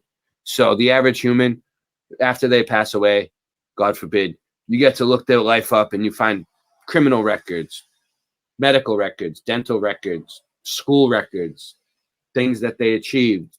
You know, that's what you can find left of a person. Music, things that they've done, right? But buildings go back for, like, about 5 to 1,000 years. So if you look up the history of the life of a building, when it was constructed, how it was constructed, what it was, what was there, different shops, whatever, you know, different types of businesses it was and different things it did, as it functioned, you can learn a lot from studying that type of stuff. Like, in between, like, you can read right in between the lines. None of it lines up with what they're teaching us. I can tell you that much. You can prove that. What we can prove is that they're lying to us, that we're being lied to about something. We can't really prove anything, but we can prove that we're being lied to. I'm just trying to figure out, like, when am I going to eat for lunch or for dinner? I mean, some days, like, all right, some days I'll be, like, so involved with Mandela effect or certain truths that we've been given lies to. But there are other days it's like, I got to figure out how I'm going to, I don't know, fix this thing for my, you know, doodad, or what am I going to do for dinner? Like, yeah, some days it's like, what am I just going to do to eat today? You know, like, I wake up and I'm like, what am I going to do to put food on the table? You know what I'm saying? Like, yeah, it's definitely, we have to have that, like, good balance. That's what I'm figuring out, is just to get that balance that I really need. I really, really need it. You know what? We can isolate ourselves a lot. Just being on the videos, and I mean, these live streams are great, but I mean, let's not isolate ourselves. Let's be around people. This is the best time. Why are you going? Are you going to Vegas? Are you going to Vegas? We'll talk about that later. All right. But you know what? I think we need to not isolate ourselves. We need to be there in person, interacting, just the people around us. So important. Let's not isolate ourselves. Yeah. Don't isolate yourself. I mean, Ray, you have a family, so I mean, you have to be with them. But at the same time, I have to be with them 24/7. They're always. I can't even do my show during the day. Like, I can't get nothing done. I got little kids climbing on me. My daughter's like, Dada, look at this. Dada, look at this. I got to pay attention to what she's trying to show me. No matter what it is, it's important to her, you know, whether it's important to me or not. You know, it's like, it's tough. You know, they want you to look at everything. You know, it's like, come on, stop showing me stuff. Leave me alone. you know what I'm talking. It's like, come on, man. But your parents, I love take care of our kids. I love them. Yeah, we gotta take care of them. Rasta knows. How many kids does Rasta have? I know Rasta has a little girl. We have a lot of people who are parents in the community, which is nice. I think so. Yeah, I do think so. And I think there's a good in our community. There's good balance between guys and girls as well. You for some reason you get all the chicks, dude. All the chicks come over to your channel, Hugh. You're a ladies man. No, I think, dude, you go over to my channel, it's like Sausage Fest 2000. You know what I mean? Sausage Fest 2000. You know what? I think we all bring different flavors, right? So we all attract different crowds. I think that's the best part is, you know, we all find our niche. There's something for everybody. Ladies, if you're looking for a man, go to my channel at night. You'll find a lot of men in my chat. trying to bring them more women over. So anyway. Yeah. Ray would like the female audience on his channel. So it's all right. Whatever. Don't matter. We'll figure it out. We'll get there. We'll get there when we get there. It'll happen. But one day. I love everybody on my channel. Yeah. Yeah. My channel is a safe place now. I made it pretty safe for everybody. People seem to be enjoying it. I'm getting more views than I was before. Great. I think you know, with I like to keep things clean and lighthearted, and I think that's what I know attracts the ladies is a lighthearted channel. I know. I get it. My channel's a little off the hook, but you know, I'm dealing with a lot of different communities. I got a lot of different stuff I need to do, and I need to accomplish it, and I get it done. I get it done in a way that nobody else does it. My channel is unique. I'm original. I like keeping it that way. I want to stay original and unique and just keep coming out with fresh, new stuff that all the time, just constantly new stuff, fresh stuff. That's what we try to do. We keep it fresh. Yeah. Ray keeps it fresh and he gets it done. I get it done. I'll get the job done. If there's something that needs to be done, I'll get it done. Just let me know. Yeah. Yes. I'm on it. But I think with Ray's channel, it somewhat draws a certain crowd, and my channel draws a certain crowd. Well, I stay on all night, so I get like a lot of drunk people. It's almost like dealing with like Ray, you're like closing time at the bar when you're trying to like shut down the bar, and you're like, all right, last call, everybody. It's like 1:30 a.m. Everybody starts getting rowdy. You know what I mean? You got to start like shuffling people out. Like that's what happens. That's what happens on my show. It's the 1:30 a.m. crowd. It's like Jerry Springer at sometimes. But okay, what can I do? It is what it is. Ray handles it. I can't go back now. I can't change it now. You know what I mean? So it is what it is. And Ross the Bear, he has his own channel. You know, his own unique flavor. So good for Ross the Bear. Yes, Rasta Bear plays a lot of reggae, he spins a lot of different mixes, and he makes his own stuff, and he raps and sings, and he does a lot of cool stuff. He comes on my channel a lot too, and he helps me out. And he gets into some really deep conversations. He can just talk for hours, actually. If you ever need a show and you don't have nothing to do, call Rasta Bear. He'll come on and just talk for like 6 hours straight, and everyone will love it. Yeah, my last video was Rasta Bear was on it, and he had a lot to say. Yeah, he's on it. He's on point too. Like, you know what I mean? He knows what he's saying. He knows what he's talking about. So Rasta Bear claims that we live in a simulation. Well, I don't know if I believe that. Do you believe that we live in a simulation? I don't know. What, God simulation? No, like ones and zeros simulation. No, I don't believe that. That's what Rasta Bear claims. So Rasta Bear, if I'm wrong, then please correct me. But he could probably explain it more in his own words. I believe that we are living in our own. Well, Rasta Bear's probably seen some shit, you know what I mean, in his lifetime. Like, so who knows what he saw? Like, he's experienced some things. So yeah, no doubt. He's been to the next level, you know. So yeah, we all can have our beliefs, our speculations. I believe that we are in God's creation, God's AI, whatever that is. I believe in different dimensions. So I think with different dimensions, it has to exist out of a 1 and 0 type of format. However, there are a lot of similarities with, living in a digital world. All of this is digital. People are getting plugged in, are becoming digital. Yeah. Everything we do now is digital. Things upgrade like it's digital. Our applications, everything is now digital. So yes, are we part of this 1 and 0 AI type of, I don't know, intelligence, reality? It's very similar. And but however, I believe that there is a master planner that doesn't work in 1 and 0s, that is above us all. And this intelligence wants the best for us, wants us to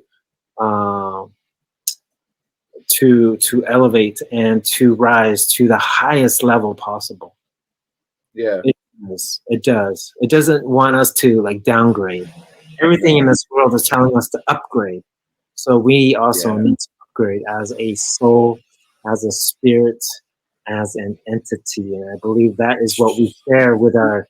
Now you're starting to sound like Singe Man. He says this to me on the phone every day. Like, it's every day it's a lecture from Singe Man about this upgrade. It's all about upgrading. It's all about elevating. It's all about getting to that higher state level of yours, whatever that is. And you and Singe Man should make a show together called Upgrade Your Level. I want to name my next kid Upgrade. Yeah, I can't get a name in edgewise, dude. I tried to name my kids so many different things, and Michelle's like, nope, I'm naming the kids. I can't have no say in the name. Have Upgrade as the middle name. Upgrade. Suggest upgrade as a middle name. Yeah, I will. Yeah, that'll go over well. No one knows people's middle names anyway, so suggest it. Who knows? It would be awesome if you can name your kid Upgrade. I would name my kid something really cool, like I don't know, like one of my nicknames from high school.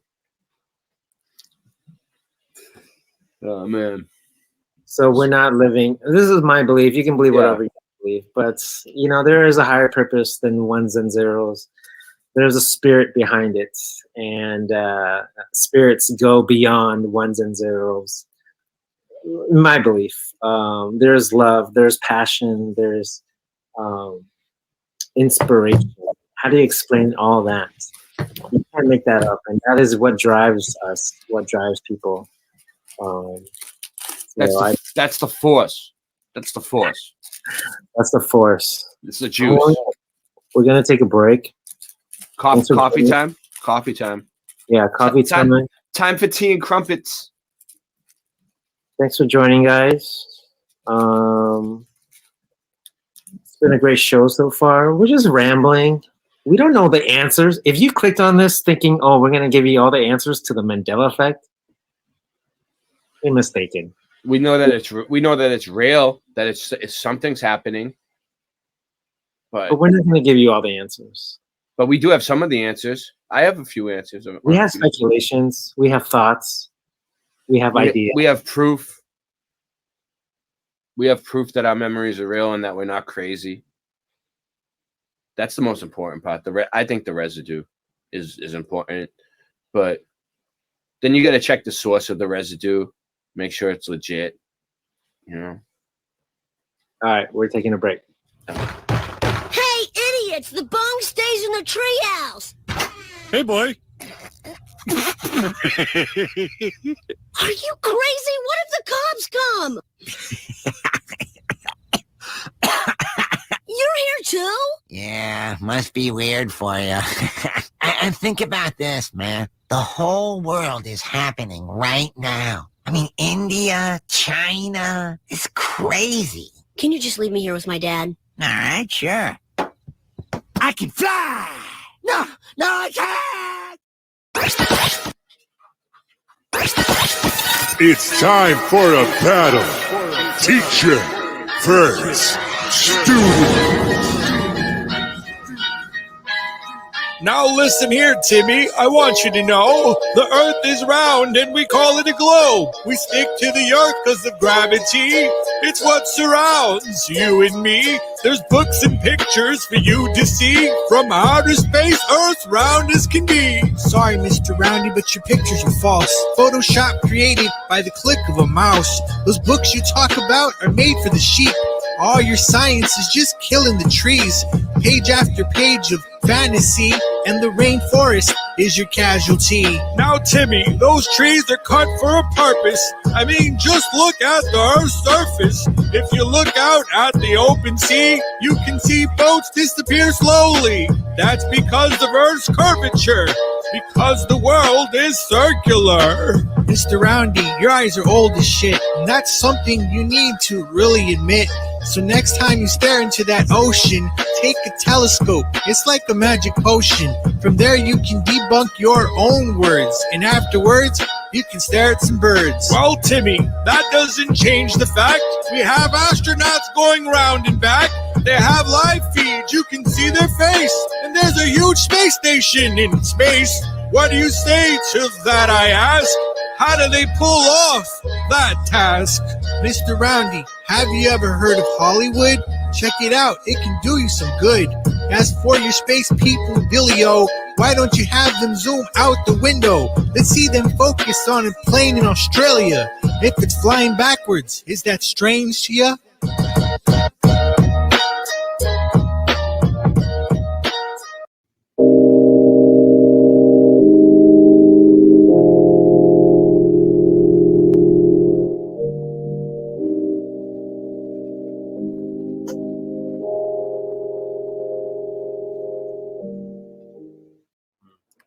It's weird, yeah. I've heard somebody else tell a story about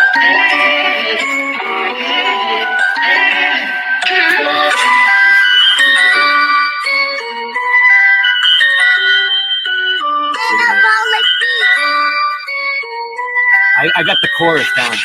It's the Mandela effect. We're shifting again. It's the Mandela effect. Everything's different again. You know? Yeah, ready? I started looking at the Mandela effect. It blew my mind. The shit wasn't correct. Trying to figure out just how it connects and what the fuck I was gonna do next. It's the Mandela effect. We're shifting again. The Monopoly man. Monocle is missing again. I think they even got to the Michelin man. In the Statue of Liberty, it keeps switching the hand.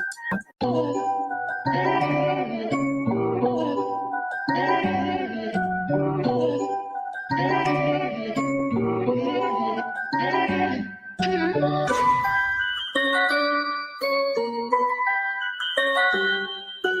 you know your reality is being put to the test?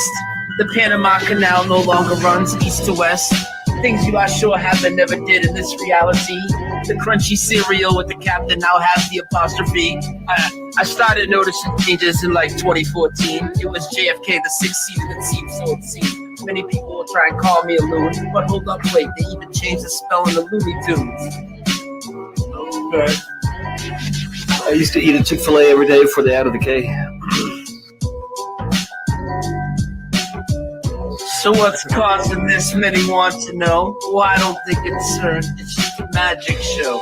Satanists doing rituals while scamming mad dough. Sounds familiar, like liars that always show us the globe. NASA, NIST, CERN, and more. We really hit the show to club the agencies to Thor. I don't think this phenomenon is caused by man. I think it's a great awakening. It may be God trying to contact us the best way he can. For me, Flat Earth, Mandela, and our dreams are all connected. Looking to pull some people in that I can intersect with. The bridge. Yeah. All right, cool. So I didn't screw you over. All right, cool. All right, here we go. Can you guys hear that? Can you guys hear that? Yeah, we got you. Yeah. All right.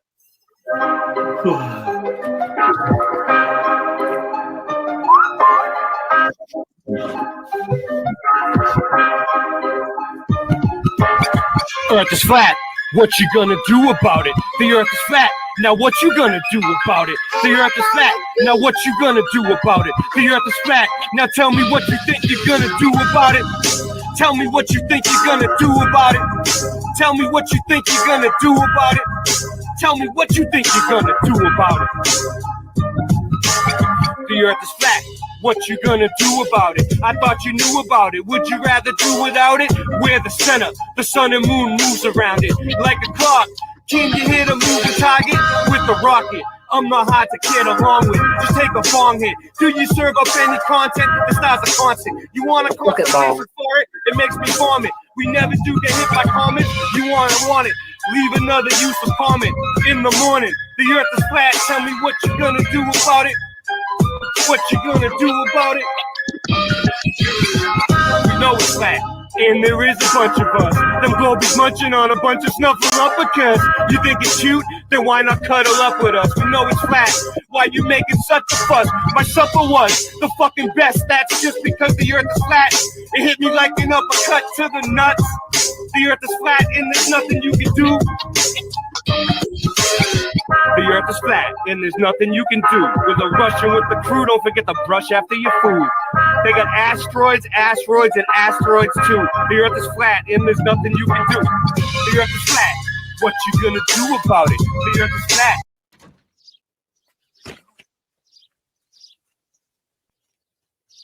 Tina, you fat lard, come get some dinner.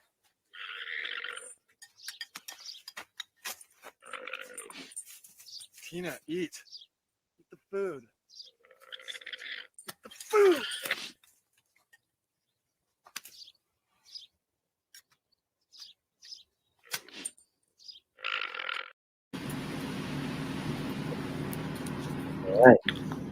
All right.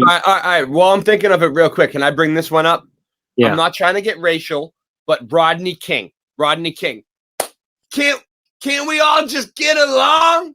He used to say, come on. All right. Boston is a city that's separated into different neighborhoods of cultures, we'll say, right? It's segregated. You know, it's always been like that. It still is not as much, but like, so there was a lot of, you know, racial tension going on around that time here. And it was a big deal in Boston, like the Rodney King thing, you know? And I'm not trying to bring up bad vibes or anything, but he used to say, "Can't we all just get along?" And now he's like, "Can we get along? Can we get along?" You know? Like, no, that's not the way he said it. That's not the way, what was it, Chris Rock or Chris Tucker or one of them remembered it. I don't care who that was. I remember it the way Rodney King used to say it on the news. Now, is the news messing with us? I don't know. But that one messed with me. I mean, that's a newer one for me. And in the OJ Simpson thing, he's like has like 2 gloves on now, I think. Wait, let me first present. Can we get along? Oh, and it's not even his white Bronco anymore. Yeah. Let's get Rodney King. I want to say, you know, can we all get along? Can we get along? That's not right. Y'all get along? Can we get along? And I looked like everywhere to see if there was another version or like a different part where he said it. This is just a clip, like they did with the Obama. And Mandela's dead. You know, they took out of context. But no, I don't think they did it with this. I just want to say, you know, can we all get along? Can we get along? Can we all just get along?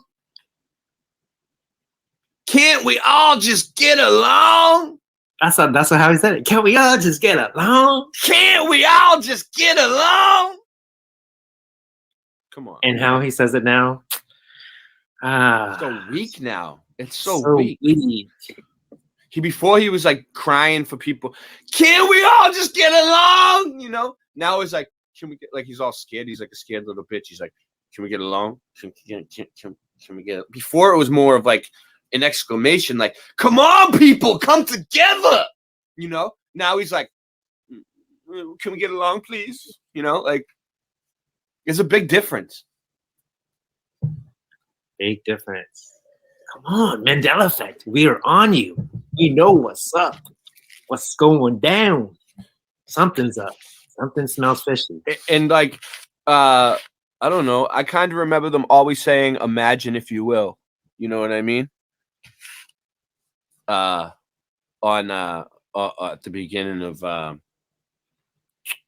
Twilight Zone. Imagine if you will. Now he never says that anymore. And his name changed. It was Sterling, and now it's Sterling, and now it's Sterling. I remember Sterling, Rod Sterling. He was famous. Like, how could you? He's been around since the 60s. How could you forget that? How could you forget Rod Sterling? Like, and that's another thing. The Schultz, right? That's missing the T, and the Sterling is missing the T. And the T is the letter that looks like a cross, which is kind of interesting to me. You know, the symbology behind it. And then a lot of things. Yeah. Haas avocados. Yeah. Man, that's wrong. Yeah, the Haas thing. Why the whole story changed, like behind why the did we guy come up and with the everything. name Haas? Why would we ever say Haas when it was always Has? Why would Haas ever be brought up? Never. No. I sent Brian some residue in my local grocery store. The POA system had Haas avocados. HAAS. Yeah. The spelling of raspberries is kind of suspect to me too. I don't know. I mean, raspberries. Why do we call them raspberries then? I don't know either. You know what I'm saying? Like, thanks, man. Man, I'm still blown away by Drano. Bananas growing upside down. Dude, I have friends that lived in Jamaica and the Philippines. I went to Dominican Republic and I seen the banana. I said, do bananas grow up or grow down? And they said down. Both a guy from a Jamaican dude lives in Jamaica and a Filipino. Filipinos love bananas. I mean, they have bananas there. So they all both said down, and they were mind blown when I showed them the image of bananas growing like this up. Yeah. I mean, that's crazy. Like, so what happened? What happened there? Some people say maybe it was GMO, that like is a different seed, and that's why it's growing up. That could be an explanation too. Who knows, right? Yeah, who knows? I mean, I looked into different types of bananas. They have ones that are growing different ways, but not down. You know what I mean? There is different types of bananas. I looked into it. I dug pretty deep into it one night. There's images of bananas growing down still, like if you look at them, but I don't know. Some of them are still growing up. Some of them are growing sideways. So I was thinking maybe they grow up at first and then they fall down. But that would be kind of weird. I don't know. I seen them growing in Dominican Republic and they were growing up. I looked. So Yep. I don't know. Ray, we're going to cap it soon. All right. It was a Good good show. night. Good talk. Good Did show. we make much effort? Do we make much progress? Like, how do we do anything? How do we live in a Mandela affected world? Answer this question. How do we live in a Mandela affected world, Ray? You tell us. We want to know. I think the best thing to do is like when you notice them, just point them out to people other people that can see it and talk about it. Because then, like, you can prove to yourself that you're not crazy if other people remember it the same way as you. And then there's enough of you, like there's like thousands of people that remember it the same wrong details, the same wrong way about the same thing. Like, but is it more than pointing out what's right, what was, and what's right and what's wrong? Like, is there more? It's just to show that there's something else going on here besides what they're telling us, and that they're lying to us, I think. And there could be messages, in some of them. I look for messages in them, and I always find messages, but I don't know. I don't want to get the wrong message. You know what I mean?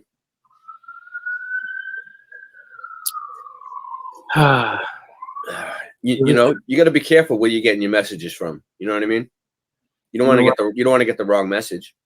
You definitely don't want to get the wrong messages. No. However, you need to trust in your gut, your inners of your inners. You got to trust that. If you can believe that comes from God, if you can believe that comes from God, then you're on the right track. And I believe God is the one who is making these signs, these changes. God and the other side, whoever that is, the devil, I don't know, the other force. So you do believe it? You do believe it's God? Oh, yeah. Someone's getting our attention. It's just if we see it or not. Can I ask you a question? What made you believe or know that it's God? What makes you think that? Because there's messages behind these Mandela effects, ones that speak personal to different people. I have my personal Mandela effects, seeing these big palm trees all over my house. It's telling me, hey, I'm where I should be, I love living where I'm at, Yeah. It's these personal Mandela effects that my dad's birthday changed and affect your reality. Yeah. If you allow it to. My neighborhood has changed. Those 4 trees that I walked by. My old neighborhood. I got lost in my old neighborhood. I was like, the 4 trees that I walk by every day in my neighborhood have turned from white to now green. And that was like the thing I noticed throughout my whole walk were those 4 trees. Maybe one day they'll be white again. Maybe one day they'll be white again. Who knows, right? I could be wrong. Maybe it's just a seasonal thing, but they were beautiful. Yeah, maybe it's a different season, but probably not. Maybe it was when they were younger. Spring grew up. Spring here, so why would they go away, right? Is there certain trees that change colors when they're younger, but then when they get bigger, they stop? It's that adult size that it's always been. Anyways, stuff like that. Believe in, what? The Mandela effect tells you that it's okay to believe in the spirit realm, in the life beyond. What's beyond this? It's more than what we can see and what we can measure. I feel like, yeah, you can look at anything as long as you stay armored up, and you know what I mean. Look at whatever you want to look at, wherever your awakening takes you, wherever you feel most comfortable. You gotta feel comfortable, and you gotta just take that journey, right? Ray, we're both on this journey, whether it's a separate journey, but we're taking the same path, which is towards a certain direction, and we're both going in that journey. And we might not ever get to the end, but some of us have some experience who can help us further along. And I might change my mind on things eventually and go back and say a completely different thing than I said before. like a year or two later or something. But that doesn't mean I flip-flopped or I flim-flammed. That just means I'm willing to change my mind. Like I've seen new evidence or something that proves me wrong. So then I'll admit that I'm wrong and I'll move forward. I'm not going to like dwell over it. For sure. Thank you everyone for joining. Thank you, Ray. Yeah. Thank you, Doggy. Thank you for having me on.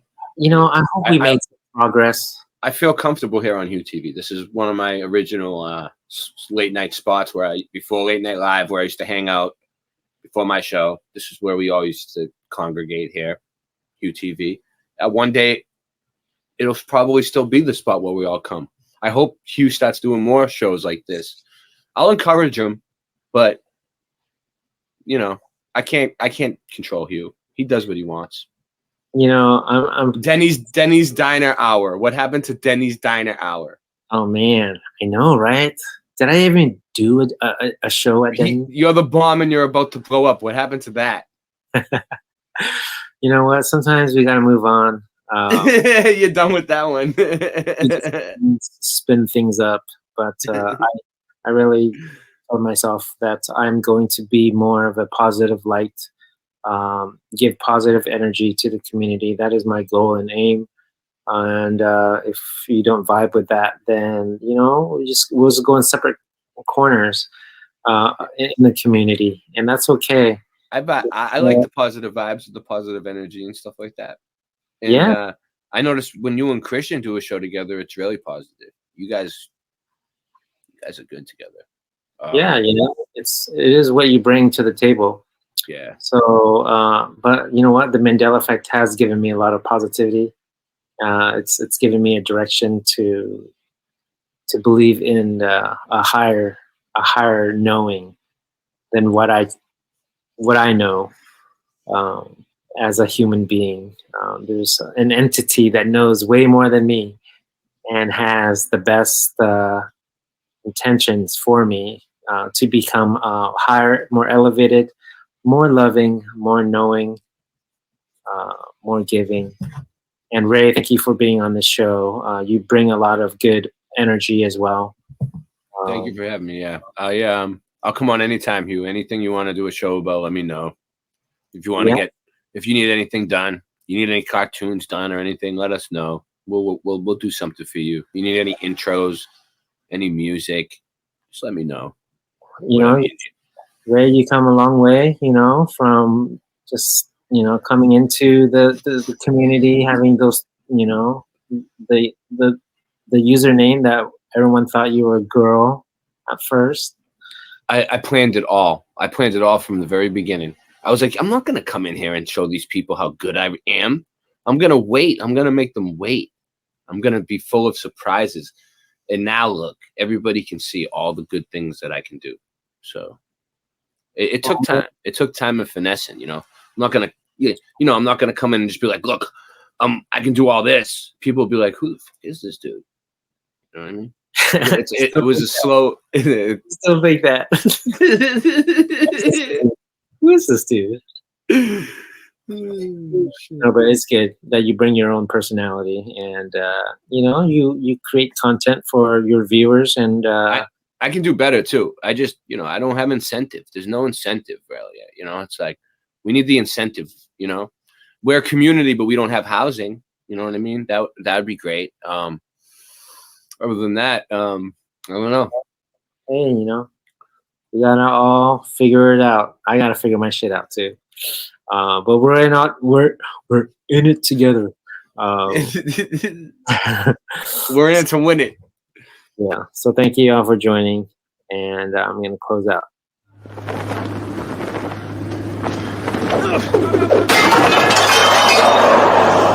Are you not entertained? Are you not entertained? Is this not why you are here?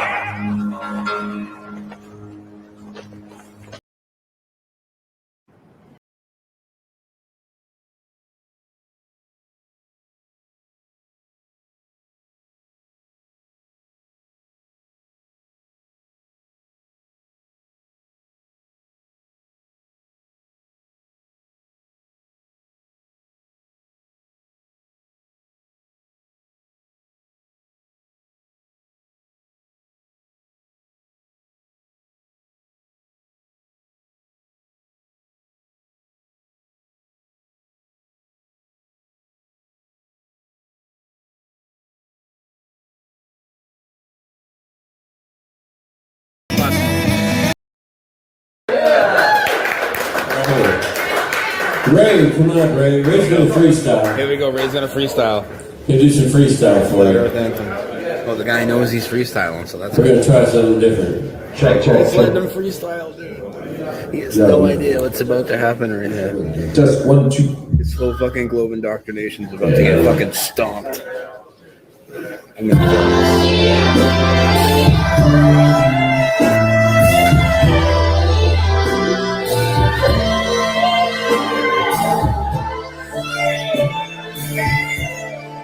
Yo. This goes on the out there. We just hands up. Get your hands up. Yeah, boy. Come on, we're the best, baby. Earth is flat. What you gonna do about it? Earth is flat. What you gonna do? Earth is flat. Now what you gonna do? Earth is flat. What you think you're gonna do about it? What you think you're gonna do about it? What you think you're gonna do about it? It's like, what the fuck did I just get myself into? Look at his face. He's like, what? The earth is flat. What you gonna do about it? I thought you knew about it. What you rather do about it? We're the center. The sun and moon moves around us like a clock. Yeah, Ray. Moving target. Yes. I'm not to get along with. Just take a bomb. Do you serve up any context? Besides the constant. You want a constellation for it? It makes me vomit. We never do get hit by comments. I know you want it. Just leave another useless comment in the morning. NASA lost it. NASA lost it. I think the DJ is triggered. NASA lost it. Look at Christian trying to do hip hop. What you gonna do? The earth's flat. Now what you gonna do about it? The earth is flat. Now what you gonna do about it? The earth is flat. Now tell me what you think you're gonna do about it. Tell me what you think you're gonna do about it. Now tell me what you think you're gonna do about it. I like it. Now tell me what you think you're gonna do about it. The earth is flat, and there is a bunch of us who's always munching on a bunch of stuff around us. You think we're cute, then why not cuddle up with us? I know it's flat. Why you think that's a fuss? My papa was the fucking best. That's just because the earth is flat. It hit me like an uppercut to the nuts. Earth is flat, and there's nothing you can do. The earth is flat, and there's nothing you can do. There's a Russian with the crew under the pressure of their food. The earth is flat, and there's nothing you can do. There's a Russian with the crew under the brush after their food. What you gonna do about it? Earth is flat, what you gonna do about it? The earth is flat, now what you gonna do about it? The earth is flat, now what you gonna do about it? The earth is flat, now tell me what you think you're gonna do about it. What you gonna do about it? Now what you gonna do about it? Asteroids too. We got asteroids too. We got asteroids too. Asteroids too.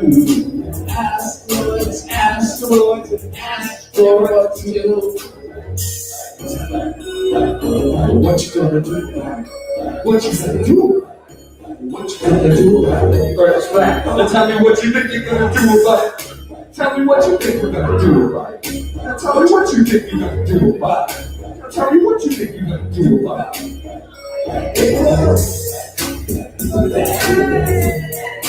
Yeah, they like it. People know what's up, dude. I think they know. Then they seen us around. You were probably out last night. Nobody's like, get these fuckers off the stage. Everybody loves it. They're probably all flat earthers. Yeah, we love it. We love the creativity. Yeah, dude, that was cool. And dude, everybody's clapping. I know there's not a ton of people here. Everybody's clapping though. Like nobody's like, get these fucking guys out of here. No. Hey, you killed it, dude. That was good, right dude. on beat, right? Dude, that was really good, dude. Yeah. Dave, come on, What's Dave. next? I don't know.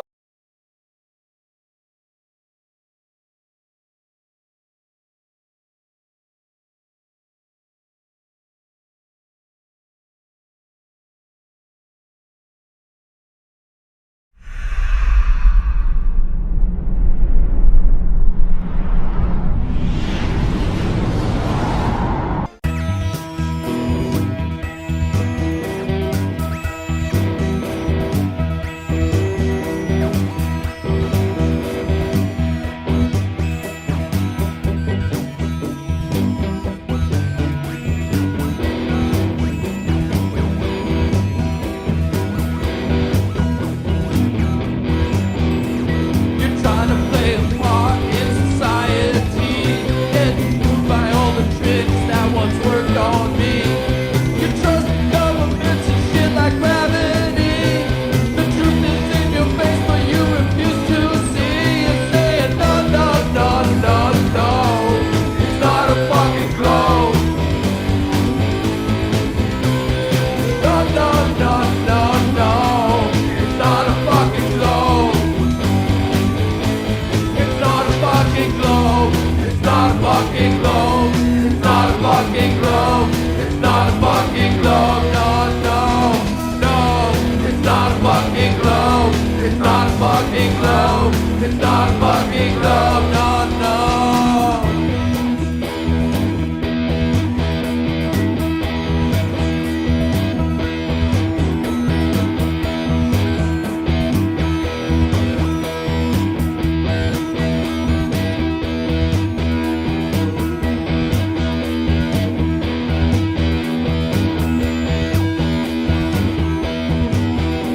They showed you the globe as a kid in school. You trusted, believed them, but they got you fooled. The guys who walk in space are in a swimming pool. In Photoshop is always master's tool. No, no, no, no, no. It's not a fucking globe. No, no, no, no, no. It's not a fucking globe. It's not a fucking globe. It's not a fucking globe. It's not a fucking globe. It's not a fucking globe. No, no, no.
It's not a fucking globe. It's not a fucking globe. It's not a fucking globe. No, no.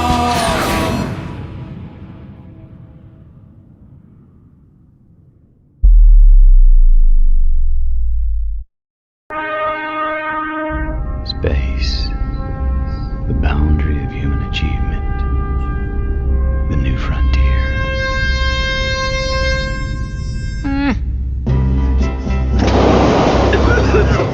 It's just a cough. Yeah, right. And the Earth is flat.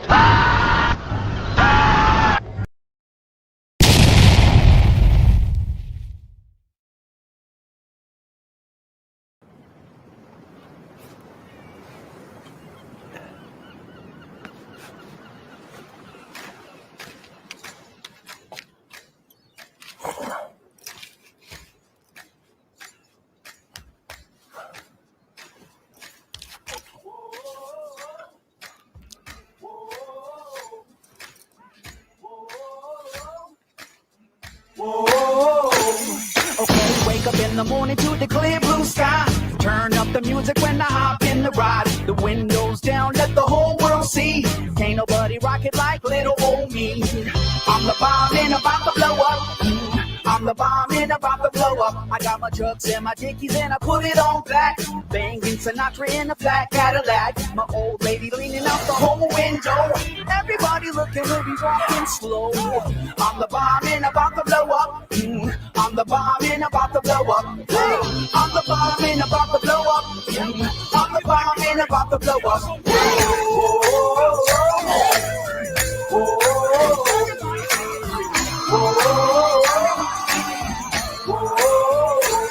Okay, one for the money and a two for the show. A three to be a legend, even if I'm poor. I ain't chasing nothing, you gon' have to catch me. And if you wanna take, you gon' have to pay a fee. I'm the bomb and about to blow up. I'm the bomb and about to blow up. Okay, come on everybody, won't you clap your hands? White folks, do it on time if you can. Sounds good, now here's the plan. Let's all sing together like we in the same band. I'm the bomb and about to blow up. I'm the bomb and about to blow up. I'm the bomb and about to blow up. I'm the bomb and about to blow up. Okay, now we gonna reach another whole new level. Grabbing the light on the run from the devil.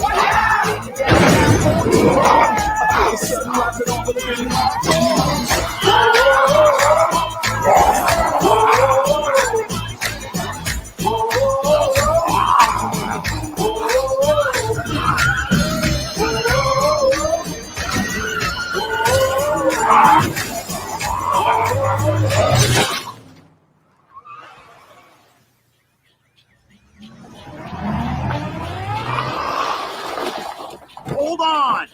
Seriously, bro? Sweet! Oh, dude, time to split. Freaking awesome! Let's go. Dude, chill. I got this.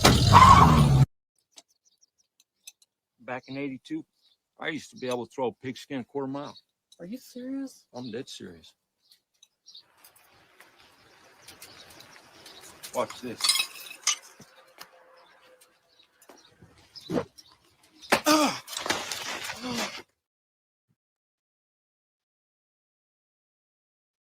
You guys still around?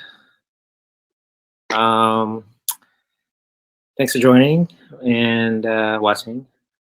Did we make progress on how to live in a Mandela affected world? I believe we tried. We don't have all the answers. Ray doesn't have the answer. I do not have the answer. However, I think we tried. I think the main goal or the main idea is to stay positive. And with the Mandela effect, there's always hope that things will get better, will change for the good. That is my hope, at least. An announcement is that the next Hue TV episode, we will have Blue Pac-Man on the show. Blue Pac-Man does great Mandela effect videos. If you haven't been on his channel, please check out his channel. He lists a lot of Bible verse Mandela effects, mainly Isaiah 11:6, the lion and the lamb. It was, I think, the first video I showed tonight. That was from Blue Pac-Man. Definitely, it's going to be a fantastic show. And with Jonathan, which is his name, I got to meet him at the first, well, I think his first meetup gathering. It was with Brian Stavely in Huntington Beach. And that was where we met in person, as well as Jacobian. Much love there. It was much love there. We had a good time. So now he's going to be on my show.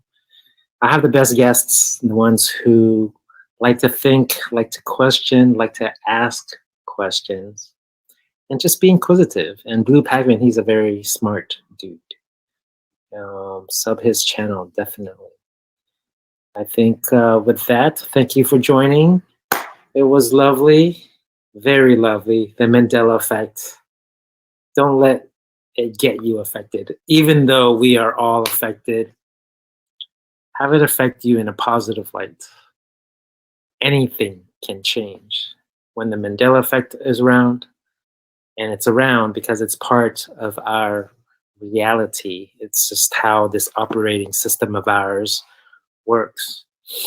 So we just got to deal with it like a wave. I'm gonna go into I don't know, deep mode.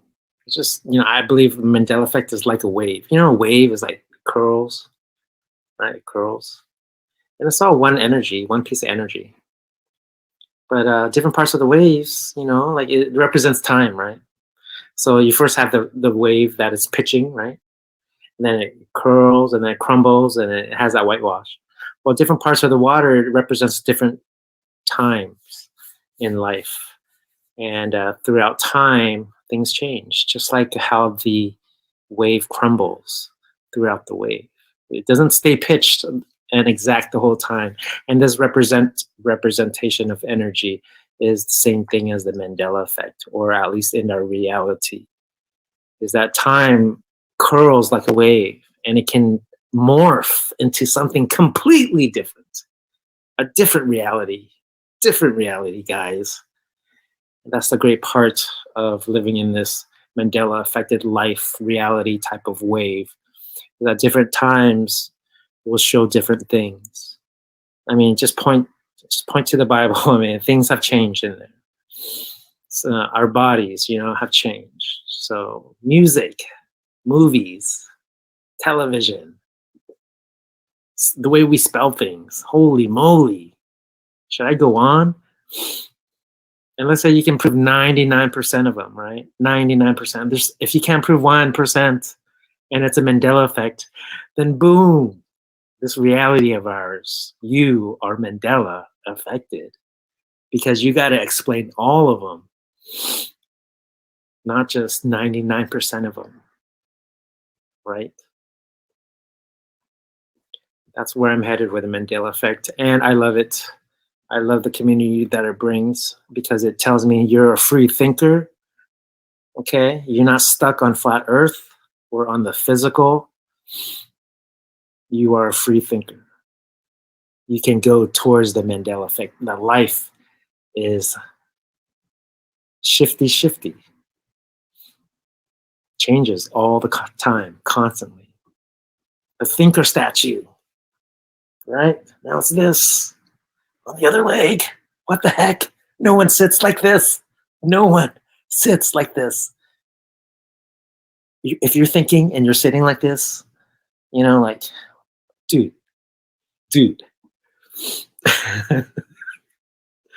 So the Mandela effect can change a statue made of stone or metal from this to this to this. What is that? Shifty.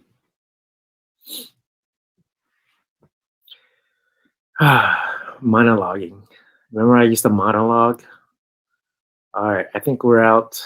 Thanks for joining. This is honestly the last time. Promise. Peace out.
Apollo, let's hear it when we know it didn't go.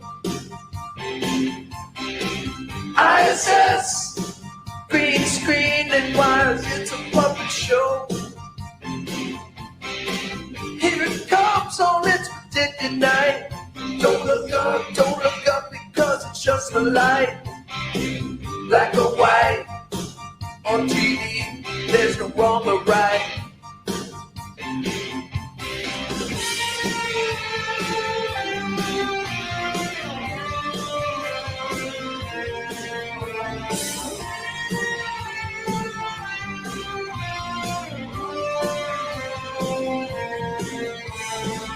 Out of sight, a blind belief called a satellite. Ceiling fan, just take a picture, pass it off to man. See the man look at the camera and lie. Like so crook, it makes you wonder why. CGI sure looks cool, but we know it's a lie. It's not lying, so forget all that you see. It's not reality, it's just a fantasy. Can't you see what these NASA lies are doing to me? Space is just a fantasy. Why you live this fantasy life? Space is just a fantasy. Why you live this fantasy life?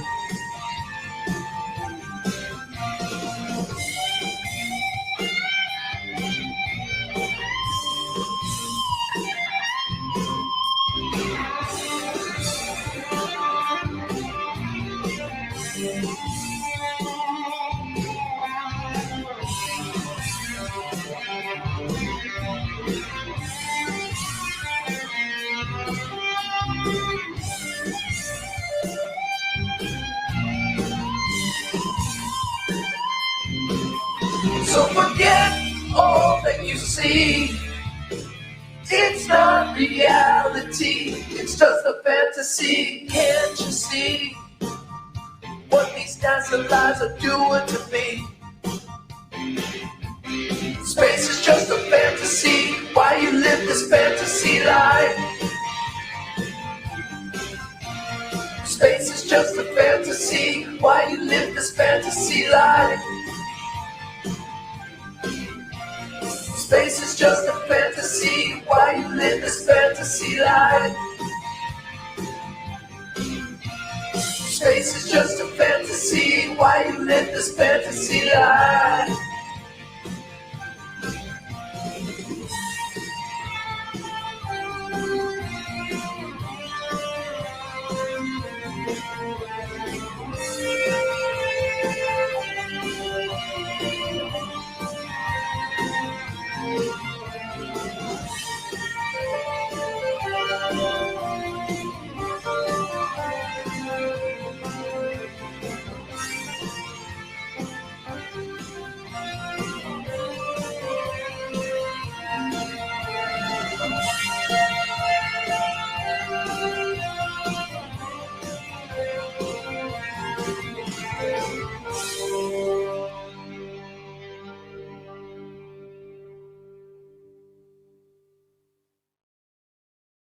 About it. It's called Boston Ray Mudsled Adventures on YouTube. Boston Ray, R-A-Y, Boston Ray, that's me.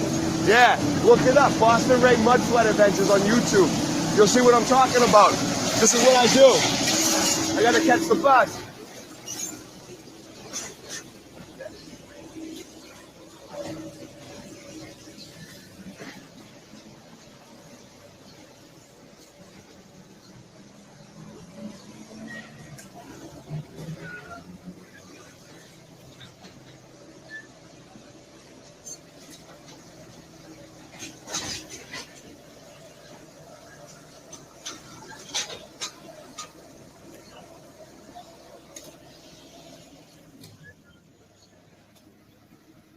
I was just telling him about that.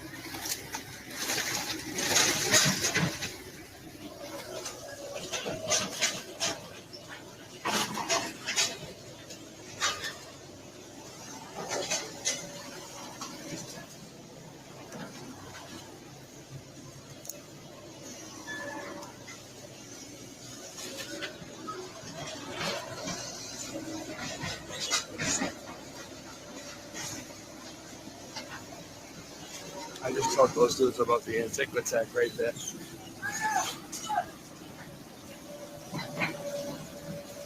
I'm gonna come back and see what's in the ground when they're done.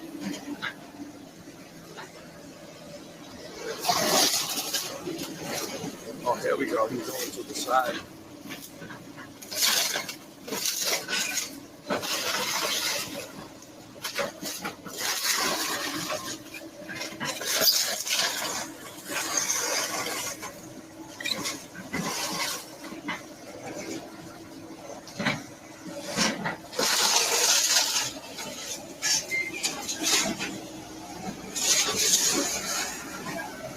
You know what's going to be interesting, right?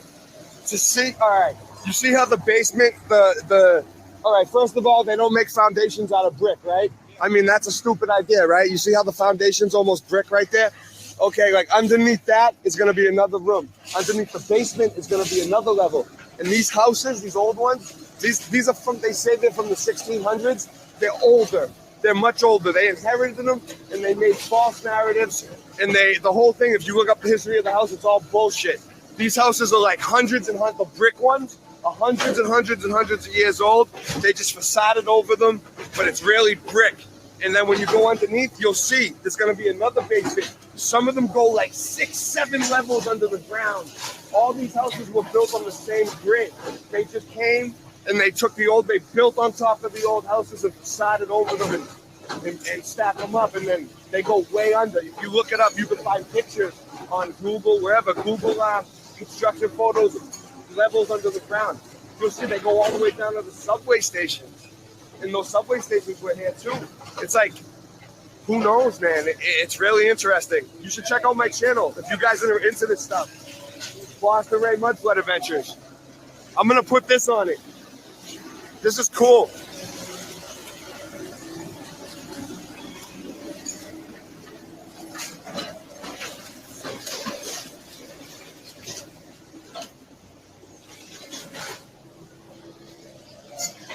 Yeah, it's going to be interesting to see how many levels under the ground it goes. 5. What? 5. Yeah, 5 levels? You already checked? That's interesting, right? How every building, these old brick ones, they're a lot older than they tell us, man. They're not, like, they said Everett, the city, was like founded in 1600. It was, but these buildings were already here. The people inherited them. And they built on top of it. And you see that thing on the roof up there? That's not a lightning rod. That's called Antiquitech. That's a free energy device. This house had one too. They all used to be connected. They used to get free energy like Tesla. That's technology that we don't know about from another time that they're suppressing. They don't want us to know how to get free energy like they used to. Think about it. How do you think they built most of these old bricks, right? No electricity. They had horse and buggy, and all these big buildings old ones in Boston.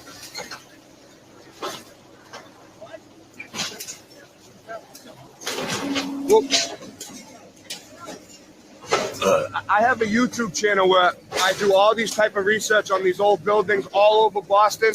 It's called Boston Ray Mudflood Adventures. You guys should check it out. You guys will like it. I got a lot of good information.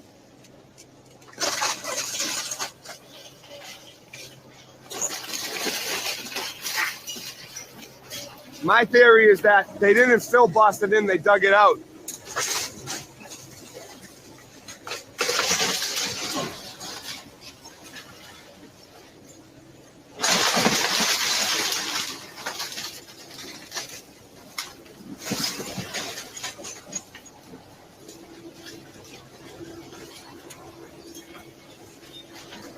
These guys are like, let's get away from this dude. He's nuts.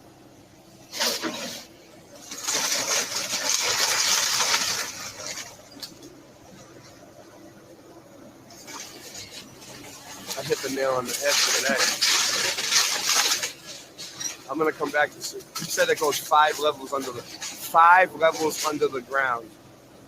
He told me 5 levels. That guy told me 5 levels. The bald guy right there. 5 levels under the ground.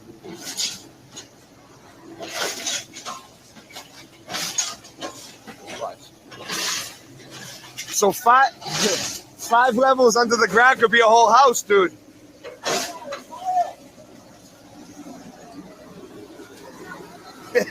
Yo, that dude said this thing goes 5 levels under the ground. 5, that could be a whole house. 5 levels. That's a whole house under there.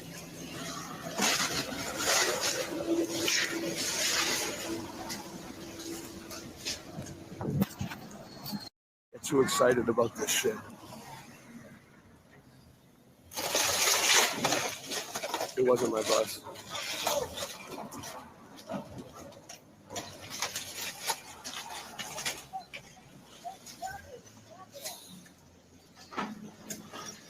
Five levels. 5 levels under the ground, dude.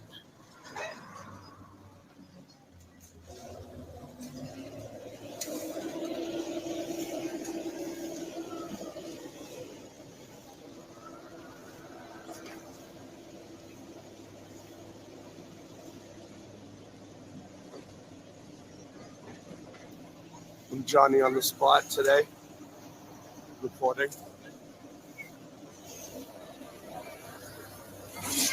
Look at all that smoke. Uh-oh.